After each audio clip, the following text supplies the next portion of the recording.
and the time will begin. And Yes, yes. Video start. we will, there he is. Ladies and gentlemen, without any further ado, I want to thank you all for joining us for the second season of Real Talk. This is Priceless interviewing Scott777. Take it away, Price. Good evening, Scott. I heard that you had an accident. How are you doing?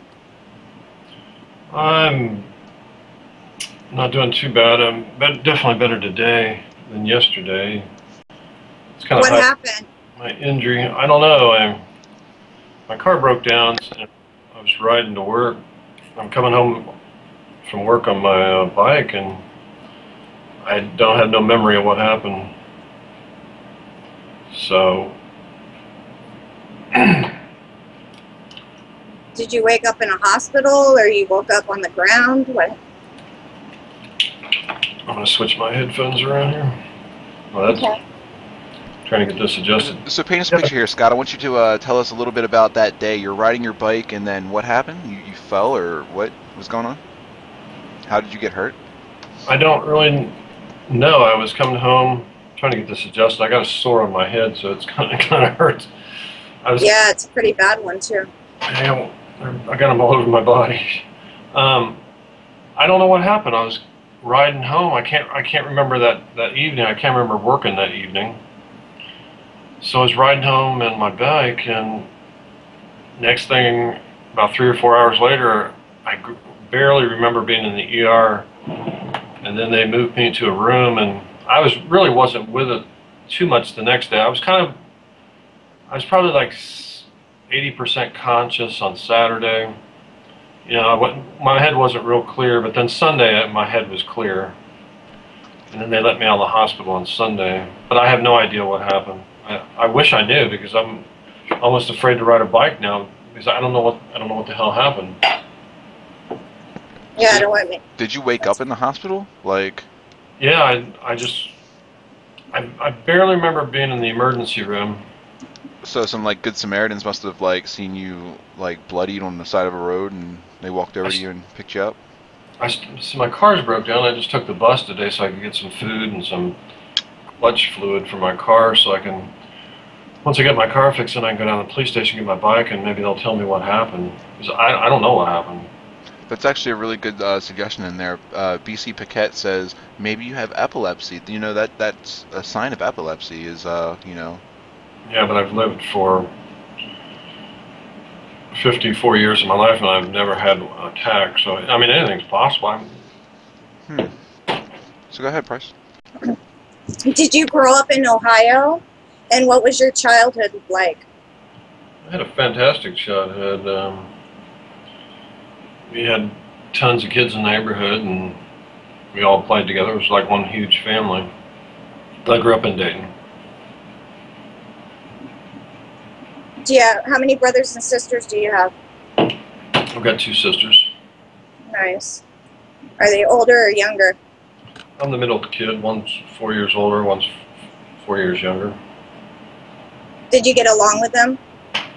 Yeah, we all got along until about 5 years ago. We had a falling out. I'm sorry to hear that. What happened 5 years ago?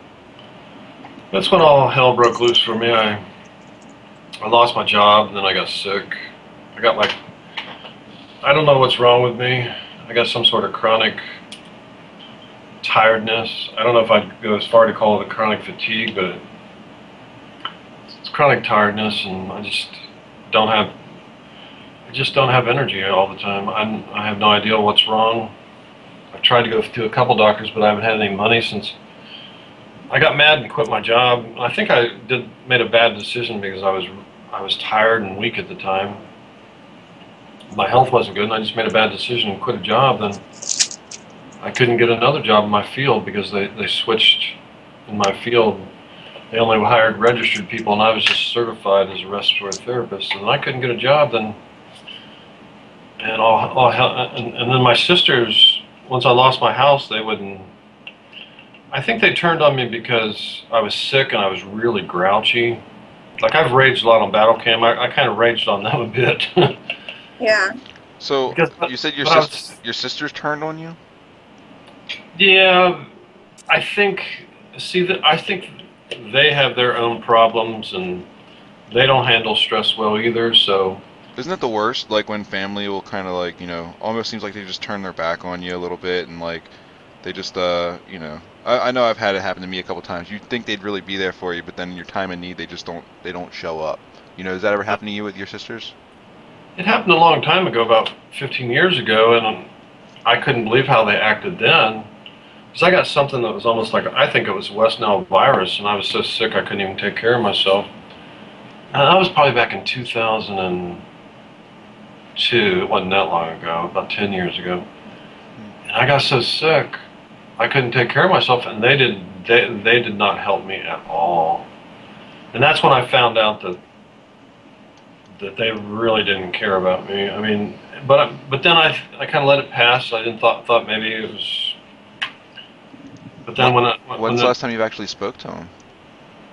I actually tried to call my sister when I was in the hospital because I was in such a bad low state, but she didn't call me back in the hospital. So Didn't want anything to do with you?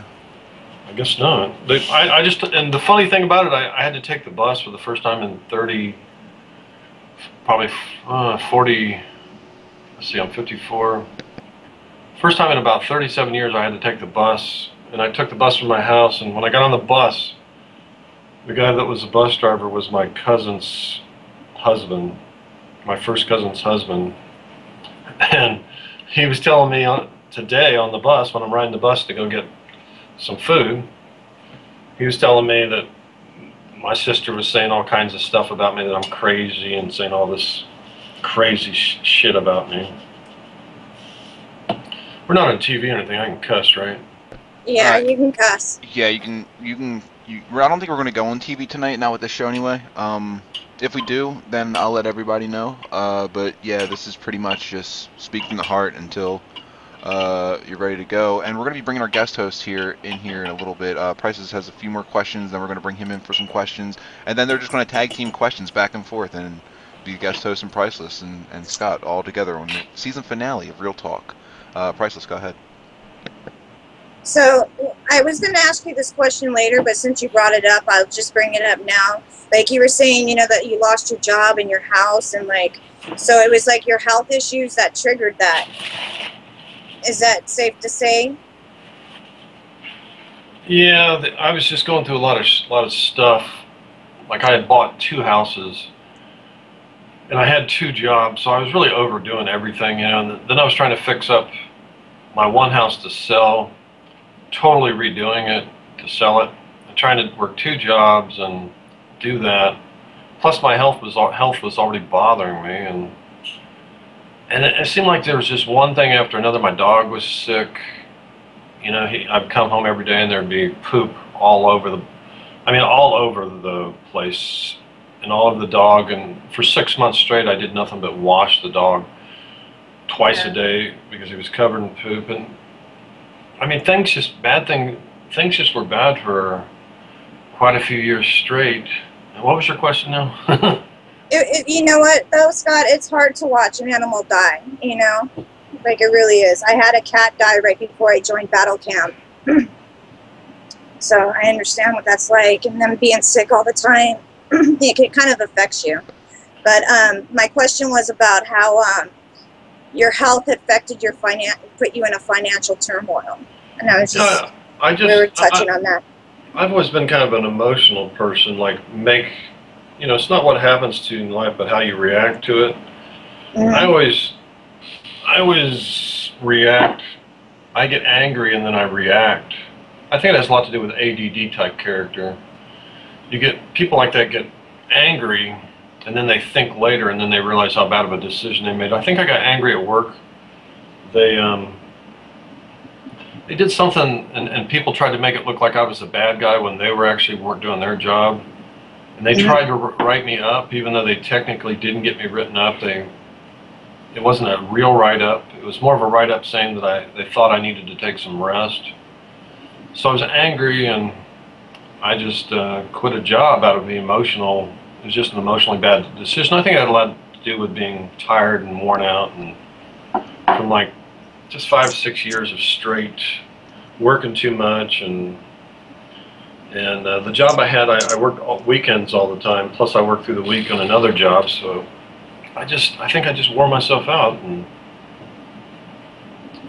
just made a bad decision, and then I couldn't get another job. And then when I did quit, I really got sick, and I would work night shift, and I couldn't get myself turned around for like 3 or 4 years straight. I couldn't get myself on a sleep schedule, and I really just started deteriorating and really getting a lot worse. And then I had no hospitalization, so everything just fell apart. Yeah, that's awful.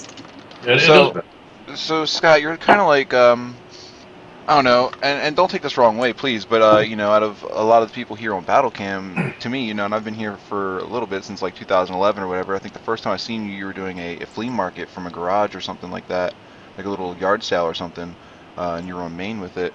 But so, and you know, you've always been kind of doing your own thing, and I kind of been just doing my own thing. I haven't really been paying attention, but I have noticed that you're probably one of the most trolled casters here on Battlecam, and you know, I personally don't get it, so I wanted to bring in a guest host who kind of understands the whole thing, and is going to ask you some questions too, because he seems to know a lot about you, and probably has his own questions he'd like to ask. So Robert Macgregor from JTVwoodshed, I'd like to bring you up for your guest host spot, and if you have any questions for Scott77, please feel free.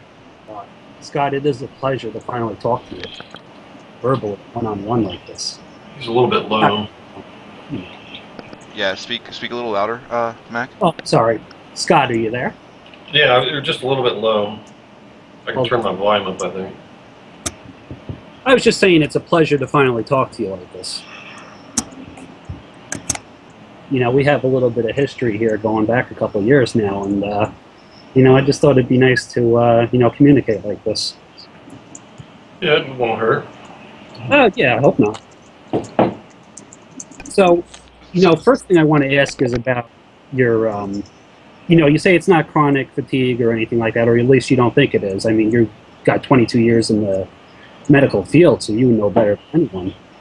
But you've also said that you have slept with over 125 women, so I'm just wondering if you possibly have gonorrhea, syphilis, or, you know, herpes, any sort of STDs. Do you think, have you ever been tested for anything like that? Yeah, when you were in the hospital, did they test you for any of that stuff too? Just now, not that I know of. No. I'm just concerned. I mean, anything's possible. I mean, but usually, I would imagine AIDS might cause chronic fatigue, but I'm not so sure any of the other ones might. I mean, anything's possible. I mean, yeah, but there's no. I mean, if they did blood work and stuff, they're going to check for that, right? I don't think they just randomly check for stuff like that when they do blood work, but I don't think they randomly do. I mean, I'm diabetic. They check for everything from cancer down to AIDS. Well, that's because you're diabetic, probably. But yeah, hey, have you ever considered maybe you're diabetic? It's possible. I have it. My mom had diabetes. Yeah, it runs in the family. You want me to put another question, or what do you think? Yeah. Do you want to go? Would you like to go back and forth? Well, we're gonna yeah, Price, you got a question for him? Yeah, actually, I do. Okay. Actually, mine's a two-question back-to-backer. Okay. How did you come up with the sock puppet representation of BCers, and how did it play into your cast? Basically, I came to Battlecam, and the first time I cammed up, I showed my face, and then I used to kind of, believe it or not, before I came to Battlecam, I was thinking about becoming a minister and going to the ministry and all this stuff. So after I showed my face, I kind of stuck with the site, but then I stopped showing my face, and I thought I could kind of like, I was going through a really bad time because I was rejected by the church. The church really gave me a hard time, so I kind of drifted away from all that, and I was in a bad place in my life, and it was a troll site, and Bourbon was the first person I saw on the site, and I wanted to make fun of him, but I didn't want people to know necessarily it was me, and I didn't want my face out there, so instead of showing my face, I used to take Bourbon and the puppet and just basically make fun of him, basically, and it just kind of took off from there. It started with him, and it just took off from there. Do you regret killing all of your sock puppets in the legendary Halloween show? Not really, because the sock puppet thing died when I finally showed my face. That's when it died. You know, then there was no mystery behind it all. Once I showed my face, I mean, I did the sock puppet character thing where I had to put like a mask on and I was like this evil, and this, you know, where I was like the sock puppet man. I did that a few more times, you know, but really the sock puppets had no mystery once they seen who was doing it. It just kind of killed it. So that's when it died. Okay. Mac? You know, I wasn't going to ask this about. I wanted to get to the sock puppets with something else. Hold on. You know, Scott, with the sock puppets and the toys and everything. You know, remember the little nativity scene toys you have and all that? The what? Oh, those little toys I have? Yeah. I mean, you play with all that on cam and everything, and then you go and be like, you know, you don't understand why, like, Bish's mom doesn't want you around her and stuff. And don't you, if you had a daughter, you know, her age, and there was a 54-year-old guy chasing after her, because let's be honest, you do chase after her. And the mother, you know, happened to see something like that, or you happen to see, like, the object, or the daughter's stalker, or whatever you want to call you. I mean, if you saw that, would you feel comfortable still with your daughter, you know, going and hanging out with that guy? After seeing the guy... I think the truth behind the Bish thing is that I think Bish's mom did not take care of her when she was younger, and I think somebody in the family raped Bish.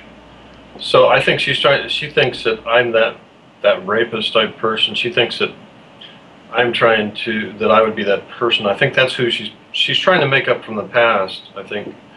Wait a minute, time out here.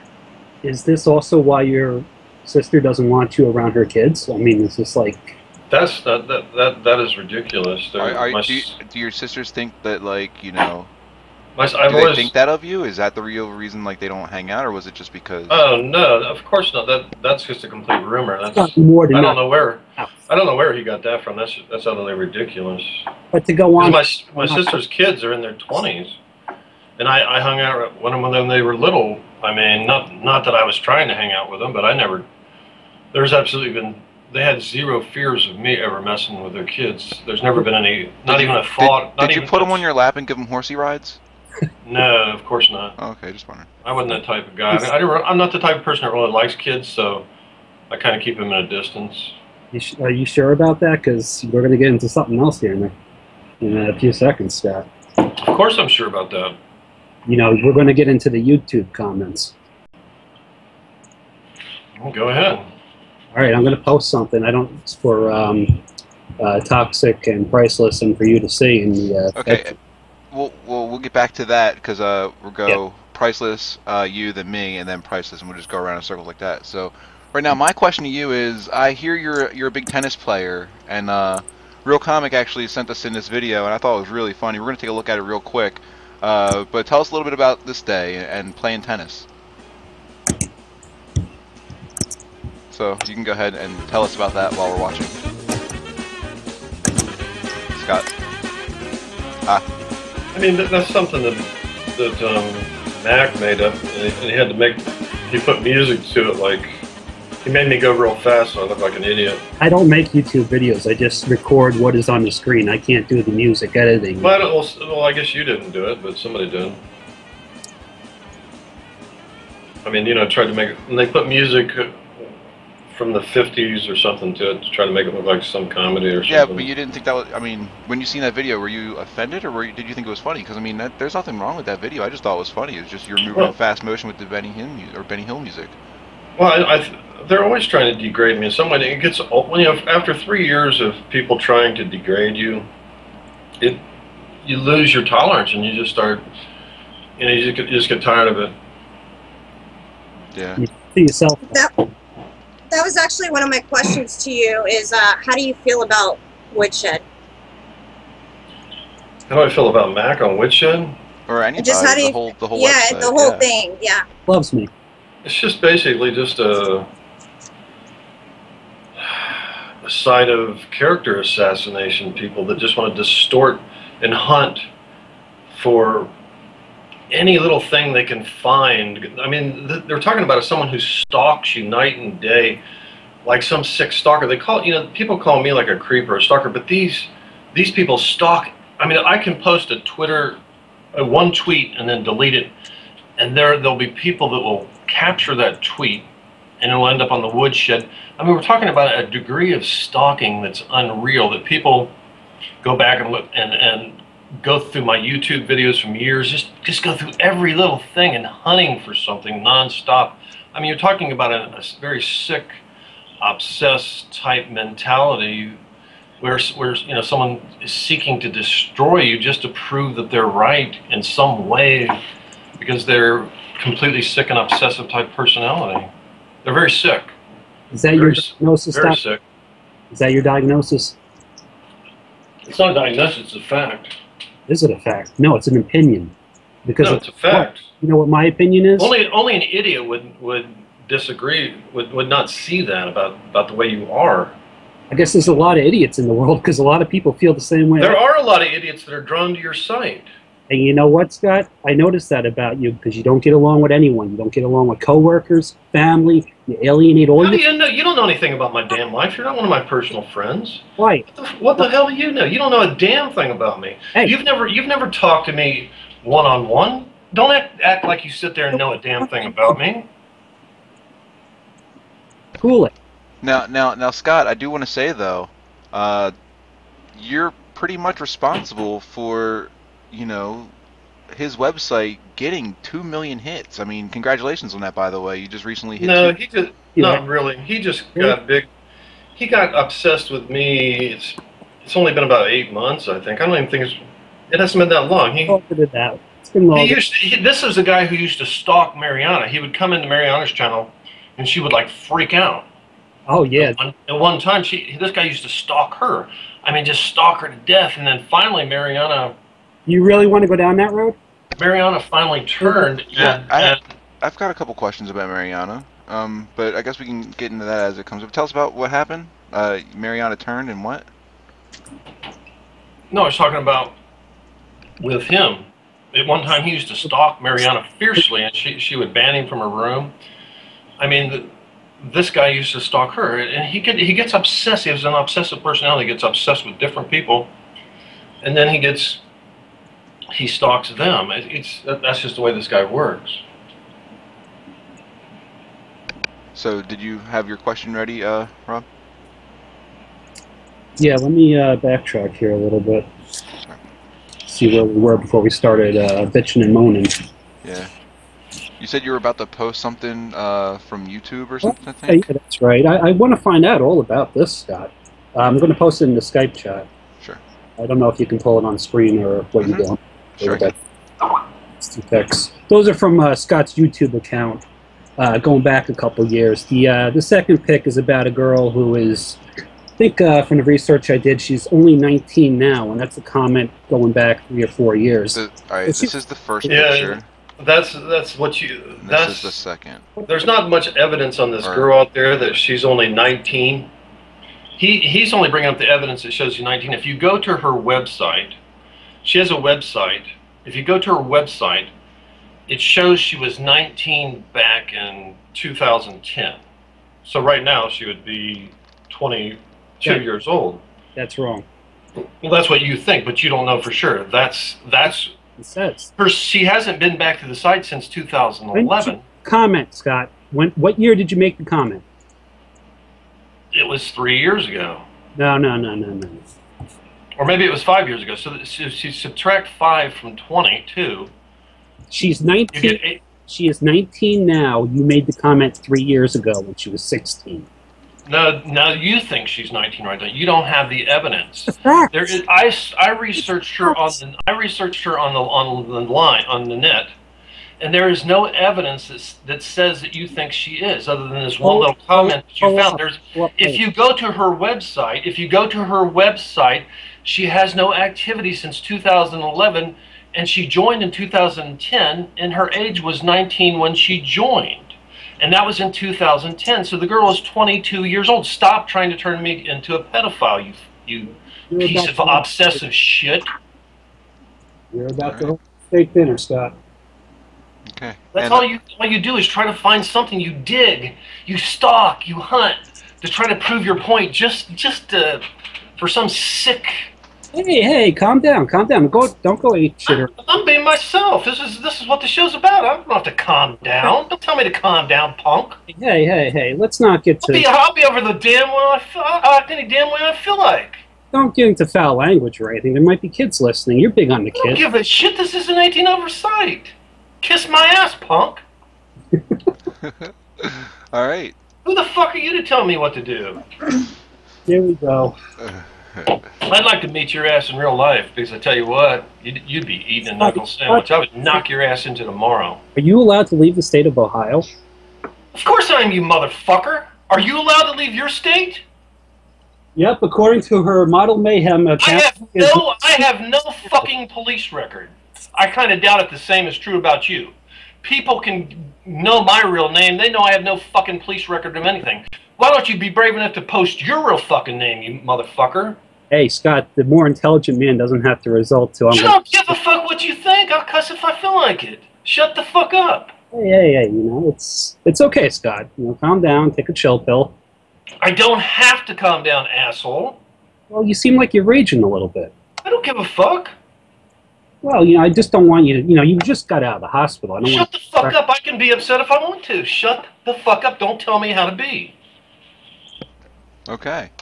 So, yeah, I guess this will be my turn. And I kind of want to ask you a little bit about,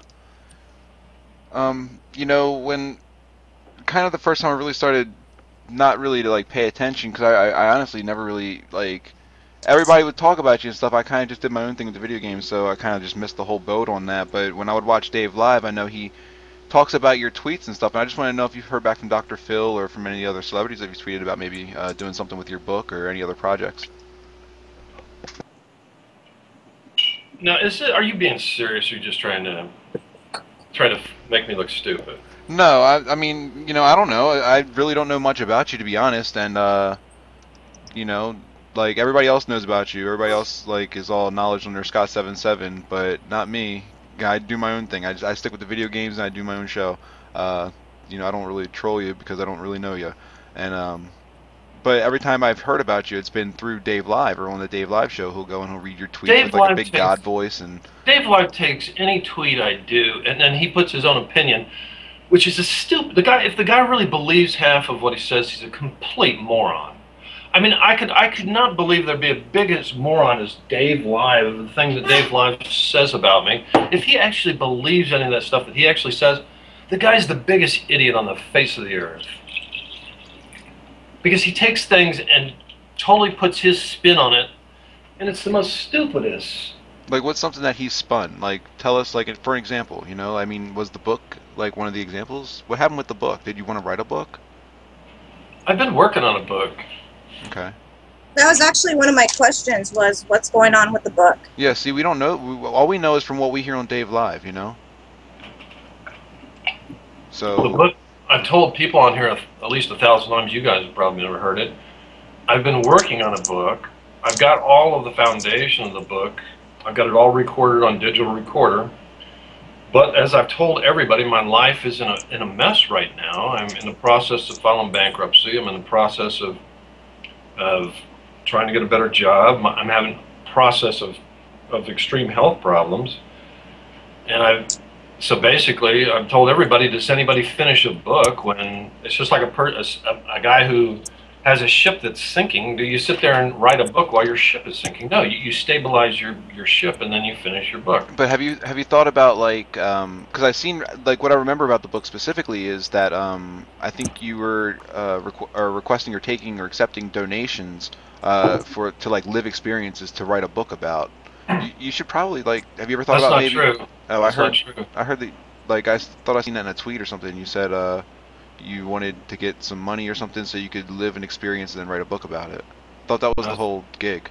It's not true. Oh, I'm sorry. Well, then never mind then. Yeah. So I guess I'm the asshole. My bad. All right, go ahead, Priceless. Actually, I asked my question about the book, but I can ask another one. I got plenty. Let's see. You were attacked due to meeting someone on the internet. How does that affect you now dealing with people on the internet, and would you meet someone off the internet? I was not, see, that's not true. I was not attacked. Weren't you robbed and beaten? No, it was not through the internet. See, everybody always gets stuff wrong. It was basically on a phone chat thing. It was on a phone line. It was live link. It was live links, the thing that Zola uses. Okay. It wasn't through the internet. I mean, but did that affect you in any way about, you know, dealing with people online after that? Having something like that happen to you? I mean, people are people. I mean, people can use anything they want. I mean, you can use nuclear power to destroy people or run electricity. I mean, anything can be used for evil. So, and people are, I mean, I was more offended by the things that people did that make me quit my job than I was the people that beat the hell out of me. That wasn't personal. The people that mugged me, they didn't know me. It wasn't personal. They were just some gang black kids that were just trying to figure out a way to make some money.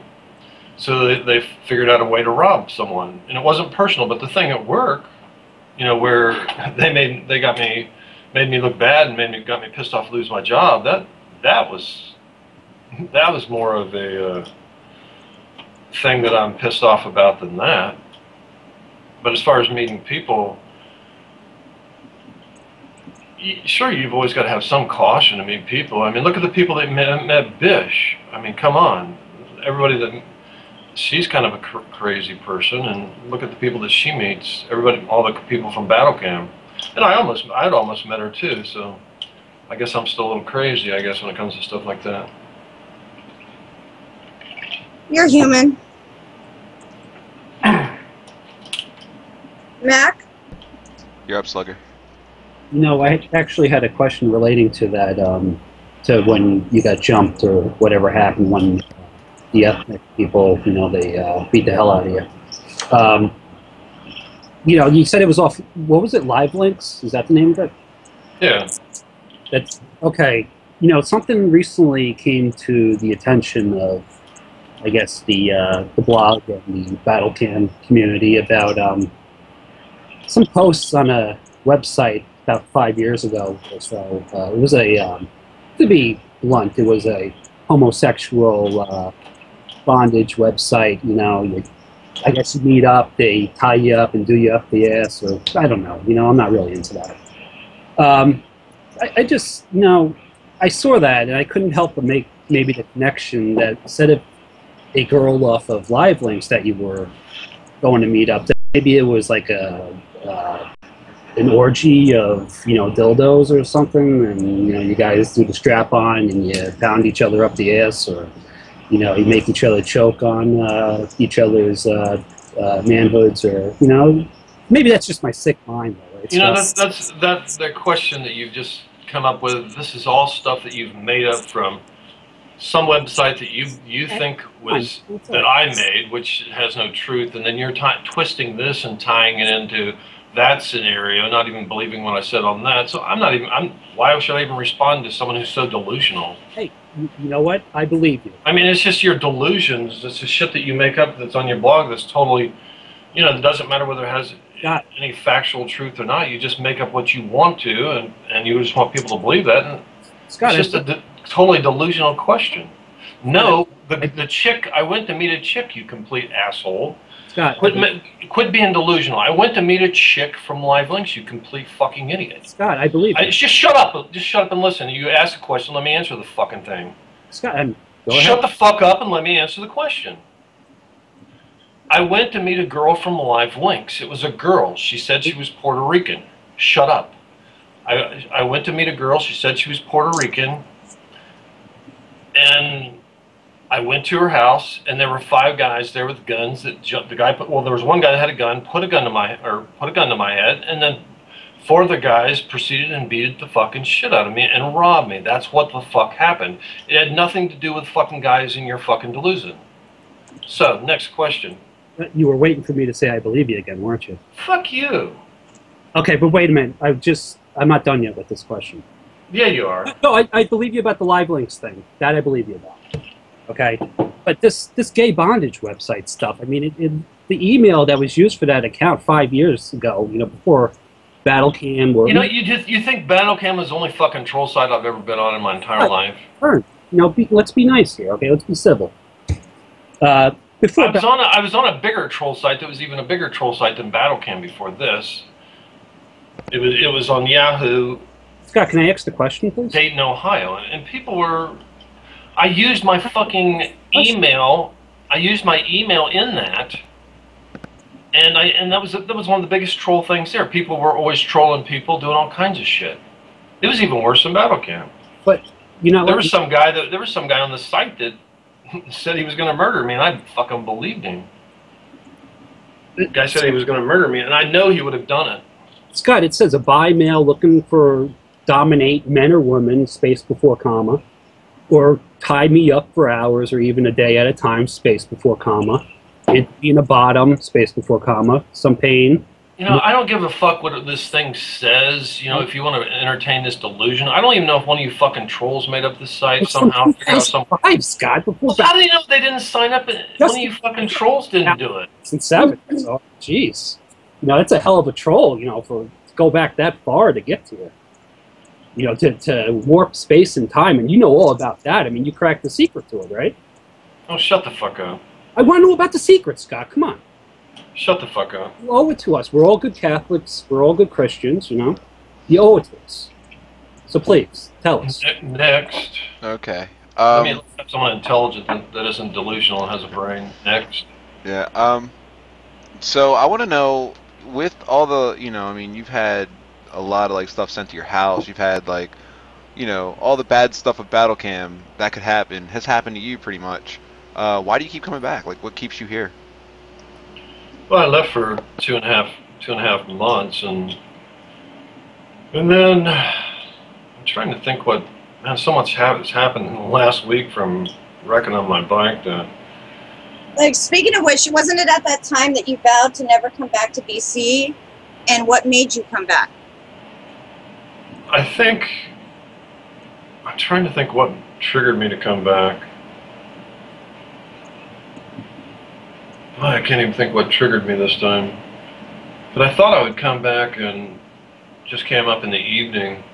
And then the one day last week and you guys know, I don't think anybody knows about this yet, but the one day that I cammed up last week during the day, which was only 15 minutes, guess what happened on that day?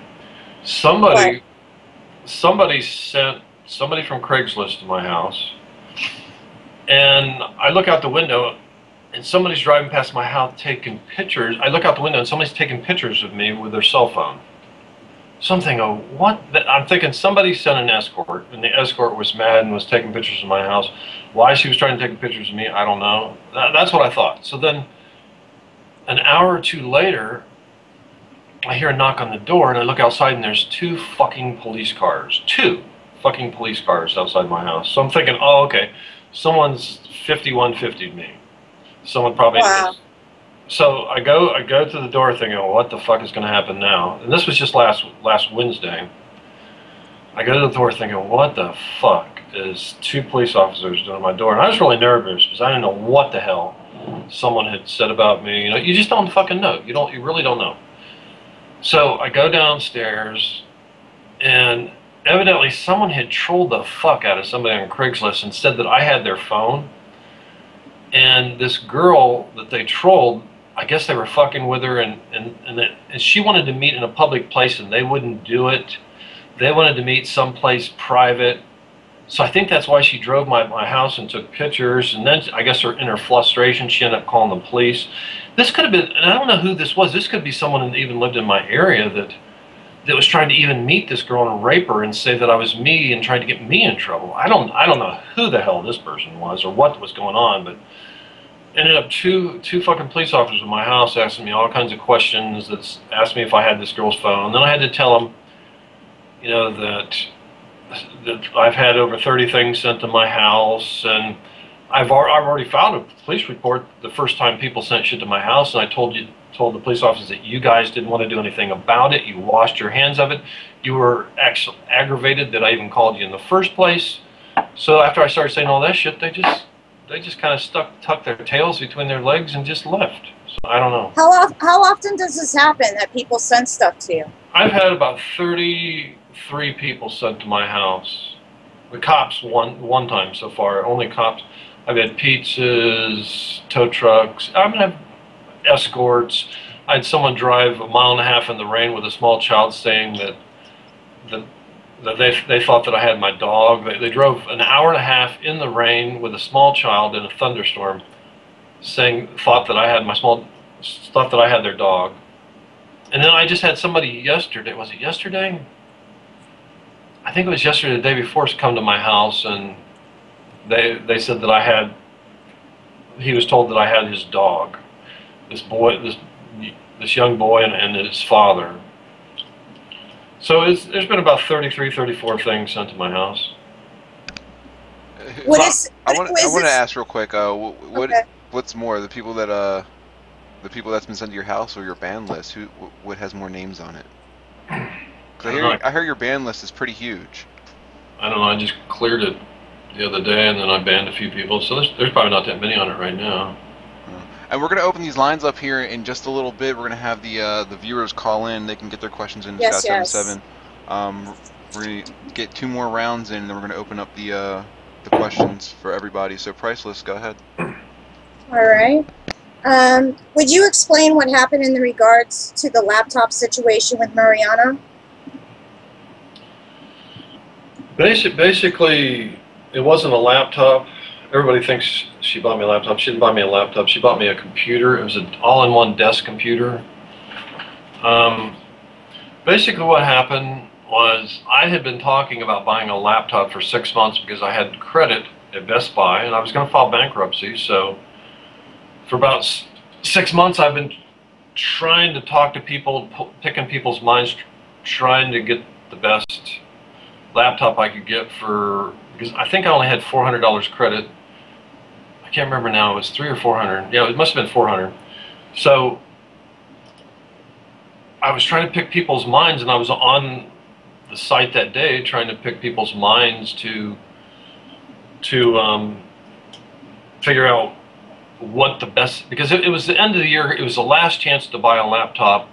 It was the end of the closeout at the end of the year, after Christmas sale thing or something, and I was picking people's minds, and Mariana just happened to come in the channel, and next thing I know, she's saying, "Oh, Christmas has come early," and she Skypes me, and she had bought me a computer, and where she got that from, I have no idea. I think because I had talked about I should buy a laptop because my computer might break down. I think she heard that. But I've been talking about buying a laptop for 6 months, so next thing I know, she told me that she bought this computer, and I didn't want to tell her when I heard she bought me a computer. I thought, oh God, I don't want a computer. That was my first thought, even though I would never have told her that. If all this shit didn't break to pieces, she never would have known that. So basically, when that happened, then I thought, well, shit, I want a laptop. So after she had bought me the computer, that same weekend, I think she bought it on a Friday, maybe, I'm not sure. On that same weekend, I thought, I'm going to buy a laptop, because I was going to file bankruptcy, and I thought maybe I might lose my credit, so I might as well go ahead and buy one. So I bought one, and after I bought one, she somehow felt like there was something wrong. Like, why is he buying a laptop when I'm buying him a computer? But she didn't listen to me for 6 months. But Mariana's that way. She's kind of, sometimes when you're a pretty girl, you become self-centered and you don't really listen to people, because everybody's always talking about you and catering to you and paying attention to you, and you just don't listen to other people. And she had no clue that that I wanted the laptop, and even anything about what was going on in my life, why I wanted to get a laptop or anything like that. So basically, I thought, well, I could use a computer too. I thought, well, that's good. So what happened is her camera that she bought a camera also for me, and the camera wasn't, the computer was Windows 8, but the camera she bought me was Windows 7. It wasn't able to do Windows 8. So the first thing I did, I thought, well, I'll just add some of my own money, and I'll get a Windows 8 camera. So I took it back, and the camera back was surprisingly easy. They said, oh yeah, you can take this back, no problem at all. And I thought, okay, great, I'll upgrade it. I spent, I think, $15, $20 of my own money and got a Windows 8 camera to go with the computer she bought me. So then I ended up getting, after getting her computer and everything hooked up, I tried to hook up her camera with the computer, and the computer would not run the camera. It had an AMD dual processor, which I come to find out is a piece of shit. I don't care what anybody says. I have the same thing on my laptop. It has an AMD dual processor, and the camera will not run no matter how many updates I put on it on my laptop or the computer that she bought, because the AMD dual processor is a piece of shit.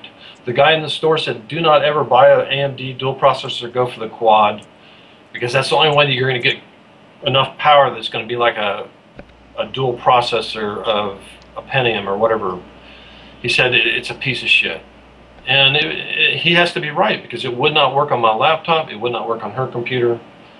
So I'd sat on her computer for about 3 weeks, not even thinking about taking it back. But then I think there was like a 5-week limit to be able to take something back, and I was down to like the last week, and and I don't have Mariana's personal phone number or anything, and in some sense I didn't want to say to her, look, Mariana, I took your computer back. So because I didn't have her phone number, I couldn't communicate with her, she's never on Skype, I made a rash decision. I'll just upgrade the computer like I upgraded the camera. So I went to the Best Buy, and they said, oh, no problem, you can upgrade it. And I almost was going to walk out the store with a computer, but since I bought computers, which had been, like, gosh, back in 2002 since I bought my last computer, other than that laptop, computers don't even come with monitors, so I couldn't afford the monitor. So, and I didn't want to use my old monitor that I had, so I probably could have, though. I probably should have went ahead and bought the upgraded computer that had I think it was I can't remember what it was, but it was only $100 more or something. But I should have just went ahead and bought it and forgot about the monitor. But but they told me if you want to, you can just get a gift card and come back and buy the computer anytime you want. And I thought, well, that's great. All I have to do is save a couple $100 more, and I can have myself a really nice computer. So I ended up getting a gift card, which I still have. I have spent a few things on the gift card that I really needed, like I needed a heater because my house was full of mold. But I still have it. What do you think? What makes you think that people buy you stuff, and why would you accept stuff that people buy you? Yeah, like other than the computer, what else have people sent you that you have benefited from? I mean, a lot of people have sent you stuff that that have trolled you and made your life a living hell. But yeah. Has anybody ever sent you anything nice other than Mariana and the computer? I think before Mariana, the only person that sent me anything was Mariana. She sent me a T-shirt and a hat. I don't think anybody ever sent me anything before that, and I never had a PayPal or anything. People told me to set up a PayPal for years and years and years, and I never did it. So like Mariana would send you shirts, and then she sent you the computer. You kind of built up a little bit of a relationship with her. And I guess what I'm asking is, when you traded in their computer or whatever, was she upset about it? She was upset about it, right?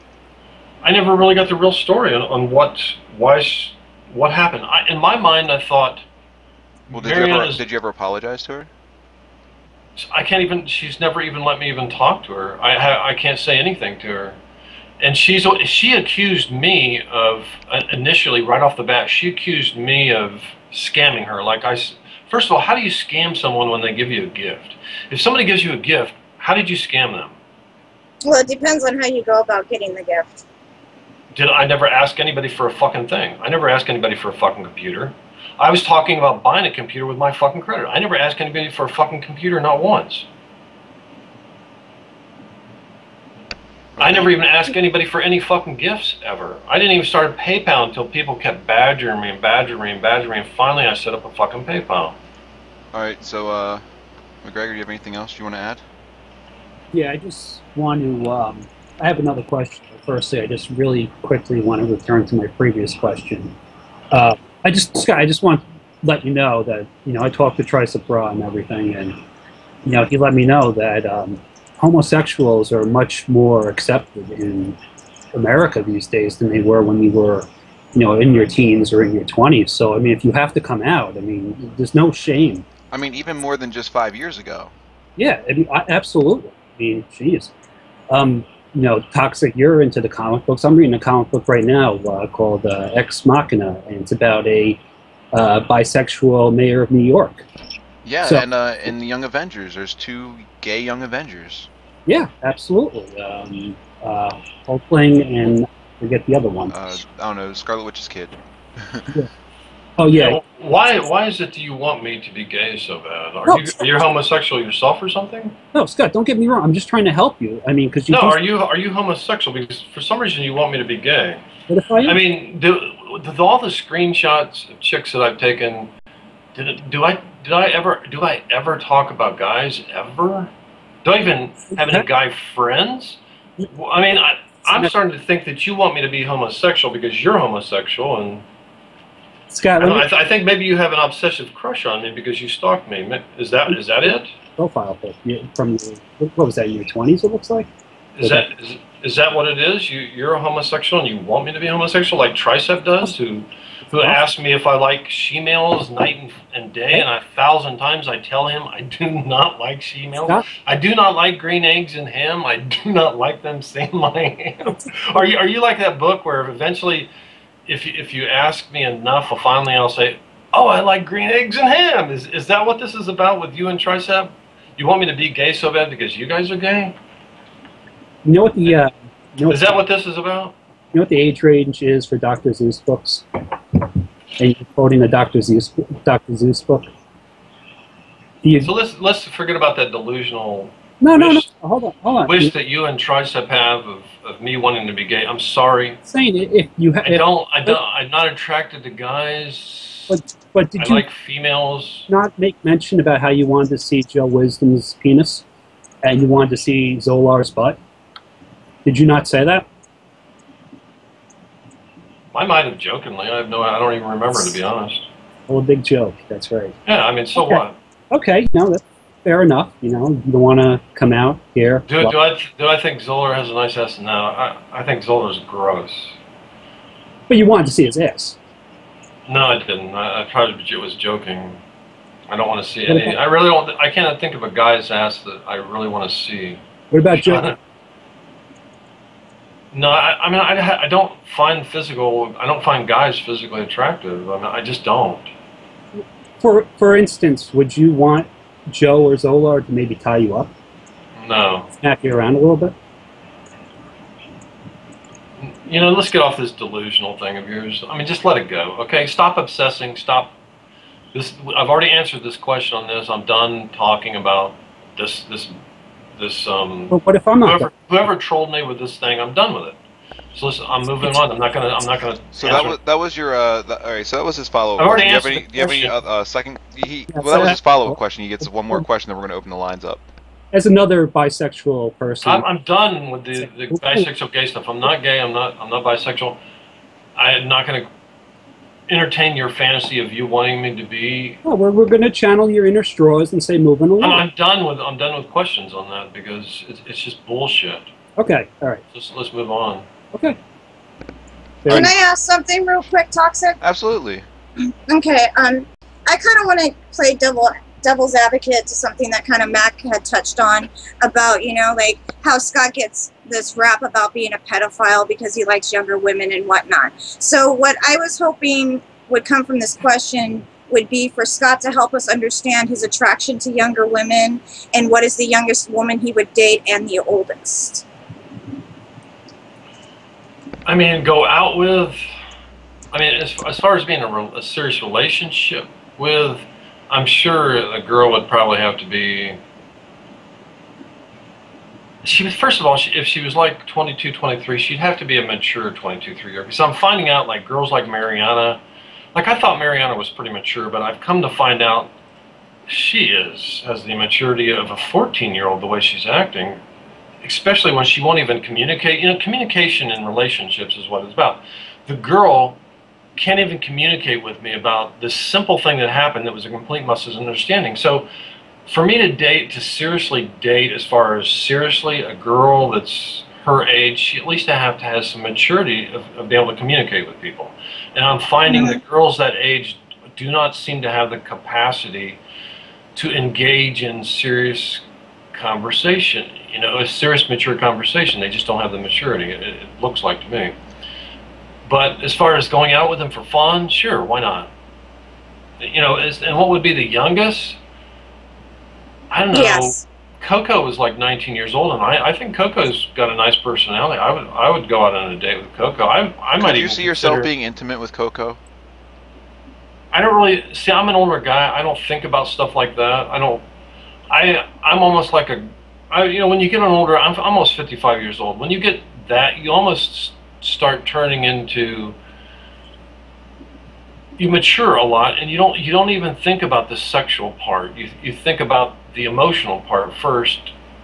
You don't even go there sexually. You don't think about that. You think about connecting emotionally with someone, and then if that works, well, sure. So when it comes to Coco, is it like you want to be, you think you could be like the older man, you know, like getting in there, showing her the ropes, like the father figure almost, and is that what that turns you on about it, or is it? Oh no, Coco seems very mature. It wouldn't be no father figure at all. It's more of an equal. I'm not the most mature person in the world. I don't have a whole lot. I've never been married. I don't have a lot of life experiences. I kind of got stuck working a career and you know, and not really doing a whole lot in my life. So I don't consider myself the most mature. That's not true. Guy in the world. You know, as far as life experiences, I've never been married. I never did the kids thing. There's just so many things I've never done that I don't have the maturity a lot of people my age do. As far as that type of stuff. Plus, I think people that have ADD, like I do, spend a lot of time daydreaming and not living in the real world. You know, a lot of books, even my book is going to be a book written about living in real time. A lot of people do not live that much life in real time. They daydream too much. They worry too much. They spend too much time in their own little world. You know, and that happens very a lot to people that have ADD, and unfortunately that robs you of a lot of life experiences because of your fears and your worries. You don't engage in a lot of things that you could have. You entertain too many fears and stuff. Okay, so Scott, go ahead. Scott, you do so. Honestly, you're not giving yourself enough credit because you did have 22 years of experience in pediatric respiratory therapy. No, I did not. I was not involved in pediatric respiratory therapy. Oh, I thought it was pediatrics or respiratory pediatrics or something. No. I never worked in a NICU. The word is NICU, and I don't think there is a such thing as pediatric respiratory therapy. Sure, someone could work in like children's hospital, I suppose, but no, I've never worked in a children's hospital ever. Okay, and I kind of want to play a game right now. By the way, you're watching Real Talk, obviously. This is our season finale with Scott77, and we have Priceless One, Robert Macgregor from Webcamwoodshed, and myself, Toxic Avenger, here on the call. We're getting ready to open the lines up in just a second here and let the chat basically ask whatever they want. But before we do that, I kind of want to play a game. Let's lighten the mood here a little bit. We're going to play a game called Screen Name Association. So what we're going to do is myself, then Priceless, and then Robert Macgregor from Webcamwoodshed. What you want to give us the web address for that, just in case anybody doesn't know it? Yeah, it's JTVwoodshed.blogspot.com. There you go. So yeah, we're basically just going to say one Battlecam scream name, and I want you to tell us what you think of that person. Okay? Are you talking me or? Yeah. We're gonna give you screen names. And you're gonna tell me what you think of that person. Okay? And I'll start off. Let's see who's in the chat. I'll say Loukiboy. I don't know. I think Loukiboy is someone that's had some sort of father figure problems. He reminds me a lot of Zod. You know, like it's like someone I think he battled hard with his father, and he couldn't win in arguments over his father. So I think Loukiboy comes to me as like the father that he never was able to argue. Yeah, it's supposed to just let's sum this up in one word. I'm gonna give you the screen name. You just give me one word that would best describe them. No, I'll even say 3 words. You have up to 3 words that can describe the screen name. Okay. So we'll try it again with Loukiboy.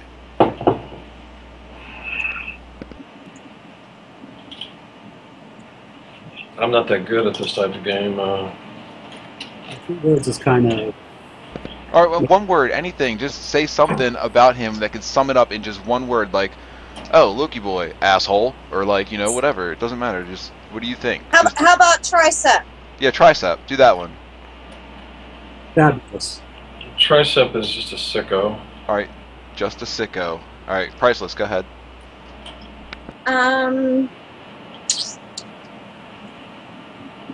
Ellie Bish. Oh boy.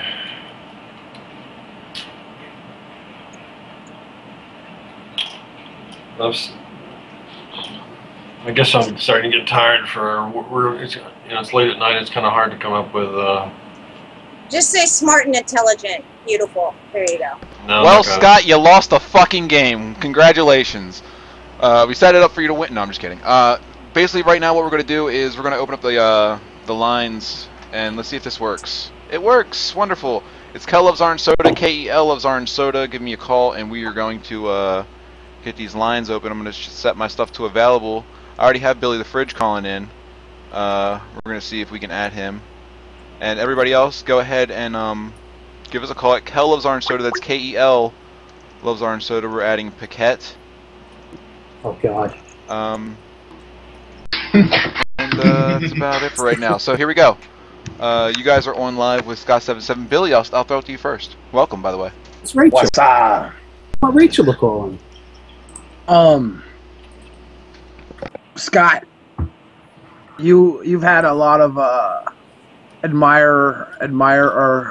had a lot of women you admired on Battlecam. Who is your favorite all-time Battlecam woman? Oh my! It was Mariana, but boy, after what she did yesterday, it's like, oh my God! She came into my channel after I wrecked my bike. You know, the day after I got out of the hospital and I got on Battlecam. And it was all, just all tore up from being knocked out and wrecking my bike. She came to my channel and she basically says, how does it, karma's a bitch, isn't it? She did that. Wow. And I'm thinking, what the fuck, man? Oh yeah, that's just unreal. But you look tore up. Your hand looks really bad. I'm screwed up big time, man. I got abrasions. I fell on my left side. I almost dislocated my shoulder. I tore my shoulder, my knee, my hands. I cut my foot. Yeah. But mainly, I knocked myself out cold. And God, it looks like you got beat up by a long, thick. Quit with your gay, your homosexual wishing shit. I think I also scammed Mariana. I took $200 from her when I was stuck in Ohio. Do you think that karma's going to get me now? No, because it had nothing to do with Mariana. Mariana's like the song, I'm so vain, she thinks it's all about her. Like this karma had something to do with her, which is just ridiculous. And Paquette, thanks for calling in, buddy. You got a question for Scott77? Yes, I do. Hi, Scott. Thanks for banning me from your channel today. You're welcome. So first of all, I want to tell you how to say my name correctly. It's not Plaquette. It's not Paquette. Or it's Paquette. That's how you said my name. Paquette. Just figured I'd let you know. Paquette. Yeah, so Paquette, why the name Paquette? Yeah. Why the name Paquette? Is that your last name? What's the deal with that? That's what he does with fudge. Yeah, that's my last name. Is it really your last name? Yeah, and it's packaged in English. Anybody? Packet is packaged in English. So yeah. All right. So first off, I just want to say, Scott, I know I've been trolling you for a long time, but I never gave you your address to anybody. So, and I never sent anybody anything to your house. So, just figured I'd let you know. You made me believe. I don't know. One time, didn't you make a username? I'm pretty sure you made a username with my real name. I did, yes. And then I got banned. I got banned for 3 months. So you did give everybody my real name because you made a username with my real name. That was before everybody else knew it. But anyways, my only question for you is, why do you call yourself Scott when your real name is Dave? My middle name's Scott.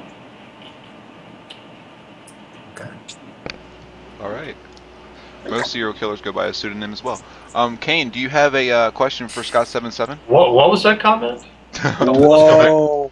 What was that comment? Did you call me? I said I said serial killer. Are you really a serial killer, Scott? I mean, what? Did you seriously just say that? Are you a serial killer? Did I just call you out? I hope that was a joke in reference to the sock act. Yeah. I used to be doing it so convincingly, Scott. I was scared of you. Like before you ever got on cam, you were like the scariest thing on Battlecam. Did you fall off a bike, or is that signs of a struggle? What's going on here? Oh, God. All right. All right, Kane, go ahead.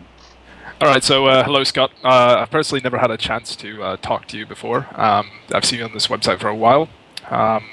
A long time ago, I heard from someone that you were actually in the medical field, or that you were a doctor at one point. Did you go to school for that, or was it just complete, bullshit about the whole thing? Like, no, I was a respiratory therapist. Oh, okay, yeah, all right. And do you still continue to do that field? No. All right, fair enough. No, I never knew. Are there health conditions that limit you from working right now then? Are you diagnosed with anything that prevents you from working? I can't afford to get diagnosed. That's been my problem. I don't have money. In the United States of America, it's very difficult to get diagnosed when you don't have money. They don't have free clinics out there? They might. I guess if you know where to look. And I would definitely look into a free clinic. I mean, if you feel like you have something wrong with you, you definitely need to get it checked. Well, I'm in the process. Since this accident, I have to get Medicaid to help pay for the doctor bill. So once I have that, then I should have access to health care. But I pretty much have to. You should work on that.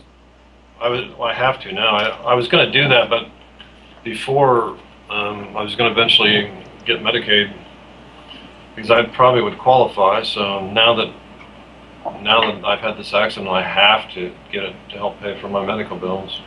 All right, you're next up, Macgregor. Thanks. Let me see here. Scott, with the I know you have said repeatedly, like, and you said it, you kind of alluded to it previously in this conversation, that you don't really like hanging out with guys, right? And this isn't a gay thing. Trust me, it's not a gay thing. No, I mean, I like Billy the Fridge. I would hang out with Billy the Fridge. I'm very picky. Yes. Yeah. Hanging out with certain people. Would you hang out with me, Scott? Hell no. But Scott, like, you, from what I can tell and kind of what you said, I mean, you said, you really only like hanging out with attractive young women, right? What'd you say? You said you only really like hanging out with attractive young women, hot young chicks. I'm sorry, I was trying to read Price's comment. He said you only like to hang out with attractive young women, correct? And by the way, welcome Rachelicious to the show. That's not true. That's not true. I've dated a 375-pound woman before. I'm kind of talking about, like, to hear. Are you on top? You have that you only really like hanging out with hot young women because who doesn't like hanging out with hot young women, right? It seems like on this site that, I mean, it seems like the only women that cam up are the confident ones, and most of the ones that do cam up are attractive. Okay, yeah. So, and then somehow they've come and hang out with my channel. I don't know why, because I'm not attractive and I'm older. For some reason, a lot of them have hung out with my channel, which I don't quite understand. But you know, you only like hanging out with hot young women because, you know, let's be honest, who doesn't like hanging out with hot young women? But you also say it's for non-sexual purposes, but it's kind of like a conundrum to me. Like, you only want to hang out with these hot young women, but it's for non-sexual reasons. So, like, what's the difference? See, the difference. Your problem is you compared to young women. Your problem is you only see black and white. You don't see any other colors. To you, it's either I'm hanging out with them for sexual reasons or it's not. And see, that's, you know, people are more complex than just stupid black or white. I mean, I'm surprised you don't have a little more dimension to your your understanding of people. That, okay, you know, especially when you're an older male, you've already went through the sex thing and you know, got all that out of your system, and it's not about sex anymore. You realize that kind of shit's empty, and that you try to get to know people. You know, you're more attracted to people's personality, and if they're attracted to that, that makes it even better. I mean, come on. Difference doesn't make if they're a hot young woman, or if they're a Loukiboy, or if they're a BTF, or if they're me or Paquette. And speaking of Loukiboy, I wanted to say welcome to the call, Loukiboy. I'm not really attracted. I mean, I don't get along well with guys because. Why? Probably because I had two sisters growing up, and I had two sisters growing up. I get along with everyone except for you. Well, everybody's different. Everyone's different. And then I wasn't close with my dad, and so I just didn't. I did hang out with guys when I was a kid, but then I don't know. I know you said a couple. I did have a guy friend. I did have a guy friend when I was like 35. I'm very picky when it comes to guy friends. It's very, I don't know. This is a serious question, Scott. No bullshit. Like, I know you said, like, maybe like Tricep has had issues with his father, or whoever has issues with their father. Did you have any issues with your father? Because, I mean, you seem to kind of have like the same sort of psychosis as these other people that you're ragging on. First of all, you're trying to label me saying I have psychosis. You know, that's just like me saying that you have obsessive stalking type personality, which you do. If you don't have so since you do have obsessive stalking personality of me, which is sickly obsessive, what is this psychosis that you're trying to label me? What is my psychosis specifically? Well, the Twitter account with, you know, one person you're following is a porn star. The next one is, you know, Joyce Meyer or Sid, the telemarketer or televangelist or whatever the hell he is, and the next one's, you know, another. I follow a lot of porn stars because, number one, back in the day when I used to be in porn, I got to know some of these girls. You used to be into porn. You used to be into porn? In the porn business? You were in the industry? Back when I used to watch porn and do a lot of crazy things I used to do. When I used to watch it, I got to know, you know, certain girls, and Twitter's just a way of finding out what's going on in their life. And plus, I'm not the type of person that's going to judge somebody just because they've done something like that. I'm going to see that person as a person, unlike a lot of people that say, oh, they're nothing but a porn star. That means you're some slut bitch that is no good and all this stuff. I don't see people like that. I see people as people, and not, I don't label them as porn stars like you do. But do you feel like you have, like, I don't know the exact medical term or whatever term for psychological term. Oh, if you're going to try to diagnose and label me, you should at least know the medical term if you're going to say, wow. I'm going to diagnose you with this. All right, so right now I just want to Yeah. Can I say something real quick while Yeah, I'm gonna actually Robert let you have- Macgregor is on I'm here, going to let you have the please? floor right now, and you're up to bat right now. You're on with Scott77 Okay, and everybody really, else. Macgregor, you make me fucking sick. Whoa. You know, not a lot of people on Battlecam make me sick, but you top them all, honey. You are one of the most psychotic people I've ever came across in my fucking life. You need some fucking help. You're mental. There's something not right with you. Seriously. There's something not right in your little head. Rachel, time You're out. writing fucking blogs about people that you don't even fucking know. There's something wrong with you. To be fair, he kind of blogs about a website. He doesn't really, and you just happen to be on the website. He makes me sick. He makes me fucking sick though. I don't like when you guys fight. But Rachel, have I ever? Of course, there's something wrong with him. I mean, it doesn't take too much to figure out there's something wrong with this guy. Exactly, Scott. Exactly. Hey, Rachel, have I ever made up a fantasy about dating an NHL player or two? You know, my life isn't any of your fucking business. All right. Well, you're diagnosed with me. Don't fucking blog about my life. My life is none of your business. Okay, Rachel, I can't speak without my attorney. Who I date is none of your damn business. Could you guys stop posting that picture? You're not really supposed to show dick pics on Battlecam. Would you stop posting that picture? Actually, Scott, it's no hard dick, no open vag. I don't even. That's not hard. I don't see it. That is a Photoshop picture, by the way. I don't know, Rachel. Were you hard in that picture, or what's going on? I don't think that's Were true. you aroused? It's not. It's Photoshop. Nobody knows that. Oh, I don't think that's true. Okay, I'll clear it just for you. Please don't post that anymore. I'll have to kick you. Come on. Guys, I want to hear about your relationship with Steve Ott. But you know what? Who I date in my life is none of your damn business. But you are saying right here that you blog about my life. Well, you want to understand me? get into yours. You understand me? No, I don't. You need to. No. Yeah, you. Because who I date is none of your damn business. But it is. You don't blog about my life. Rachel, you're on a public website and you're going to make up these. You know, we need to start a chip. My life is none of your damn business. It We need to start a chip in and get a lawyer and go after this Macgregor guy for all the shit he's posting. Kickstarter, lawyer, or get off the pot and do it.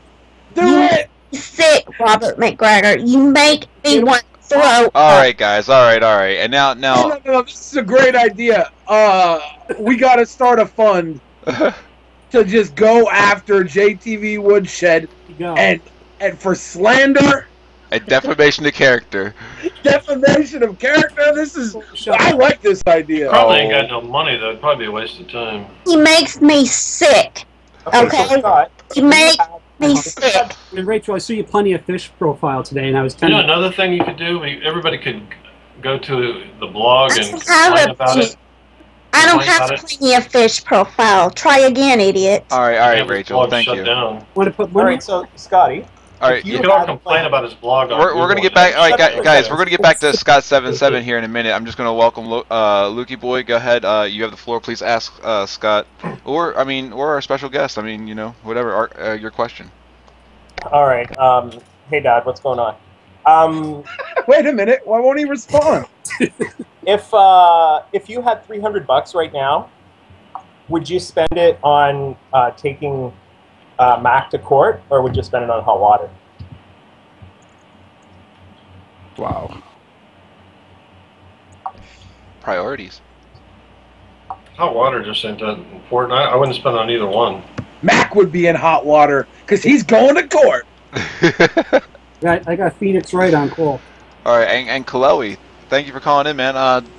You have anything for Scott or for our guest? Yeah, I got a couple questions because I've been watching him for like the better part of the year here, and I want to thank Scott for being here too. Just I've listened to him a few times, and a few things in his life, like at one point in time I know that you were accosted by like 5 guys and got the crap kicked out of you, and a few different things, and just so I'm just trying to say this so you know that I've listened and watched quite a few things that you said, Scott. There was one point where you were at a tennis ball, like a court, and it was a hot day, and there was you were with you had like a racket, and it was like a kind of a flat tennis ball, and you were kind of hitting it across a board, and you made a comment about there was two young ladies playing tennis, and one of them turned out, you said that she turned out to be 14, and the other one turned out to be her mom, and you made a comment that said it's so hard these days to try to figure out who's old enough, and I thought that might be a skill you might want to learn, seeing that you're 55. To discern how old somebody is, because you could go to jail for quite a long time if you haven't learned that skill. First of all, you're kind of like being a dumbass. Let me finish. Let me finish for a second. I'll let you speak. Let me finish my comment and answer your question. First of all, you haven't said anything. I haven't finished saying what I'm saying. Let me finish. And you're interrupting me. You're interrupting me. You asked me. You're asking him a question, Kalo. You got to give him a moment to answer. Yeah, shut the hell up and let me answer. First of all, the girl was way down on the very last court. I couldn't tell how old they were. Way down on the very last fucking court, you dumbass. That was in response to how old are you? Couldn't fucking tell. Now, once when they got up on top of me, hell yeah, I could tell. Well, actually, you said you played with them that day, didn't you? Second of all, let me finish this fucking question. Second of all, just because I made a comment about someone who's of that age doesn't mean in a million fucking years I would even think about dating anybody who's fucking underage, you complete fucking asshole. Why would you even think I would fucking even... Well, it's just that your comments that you made. Think about that, you fucking asshole. Why are you so angry?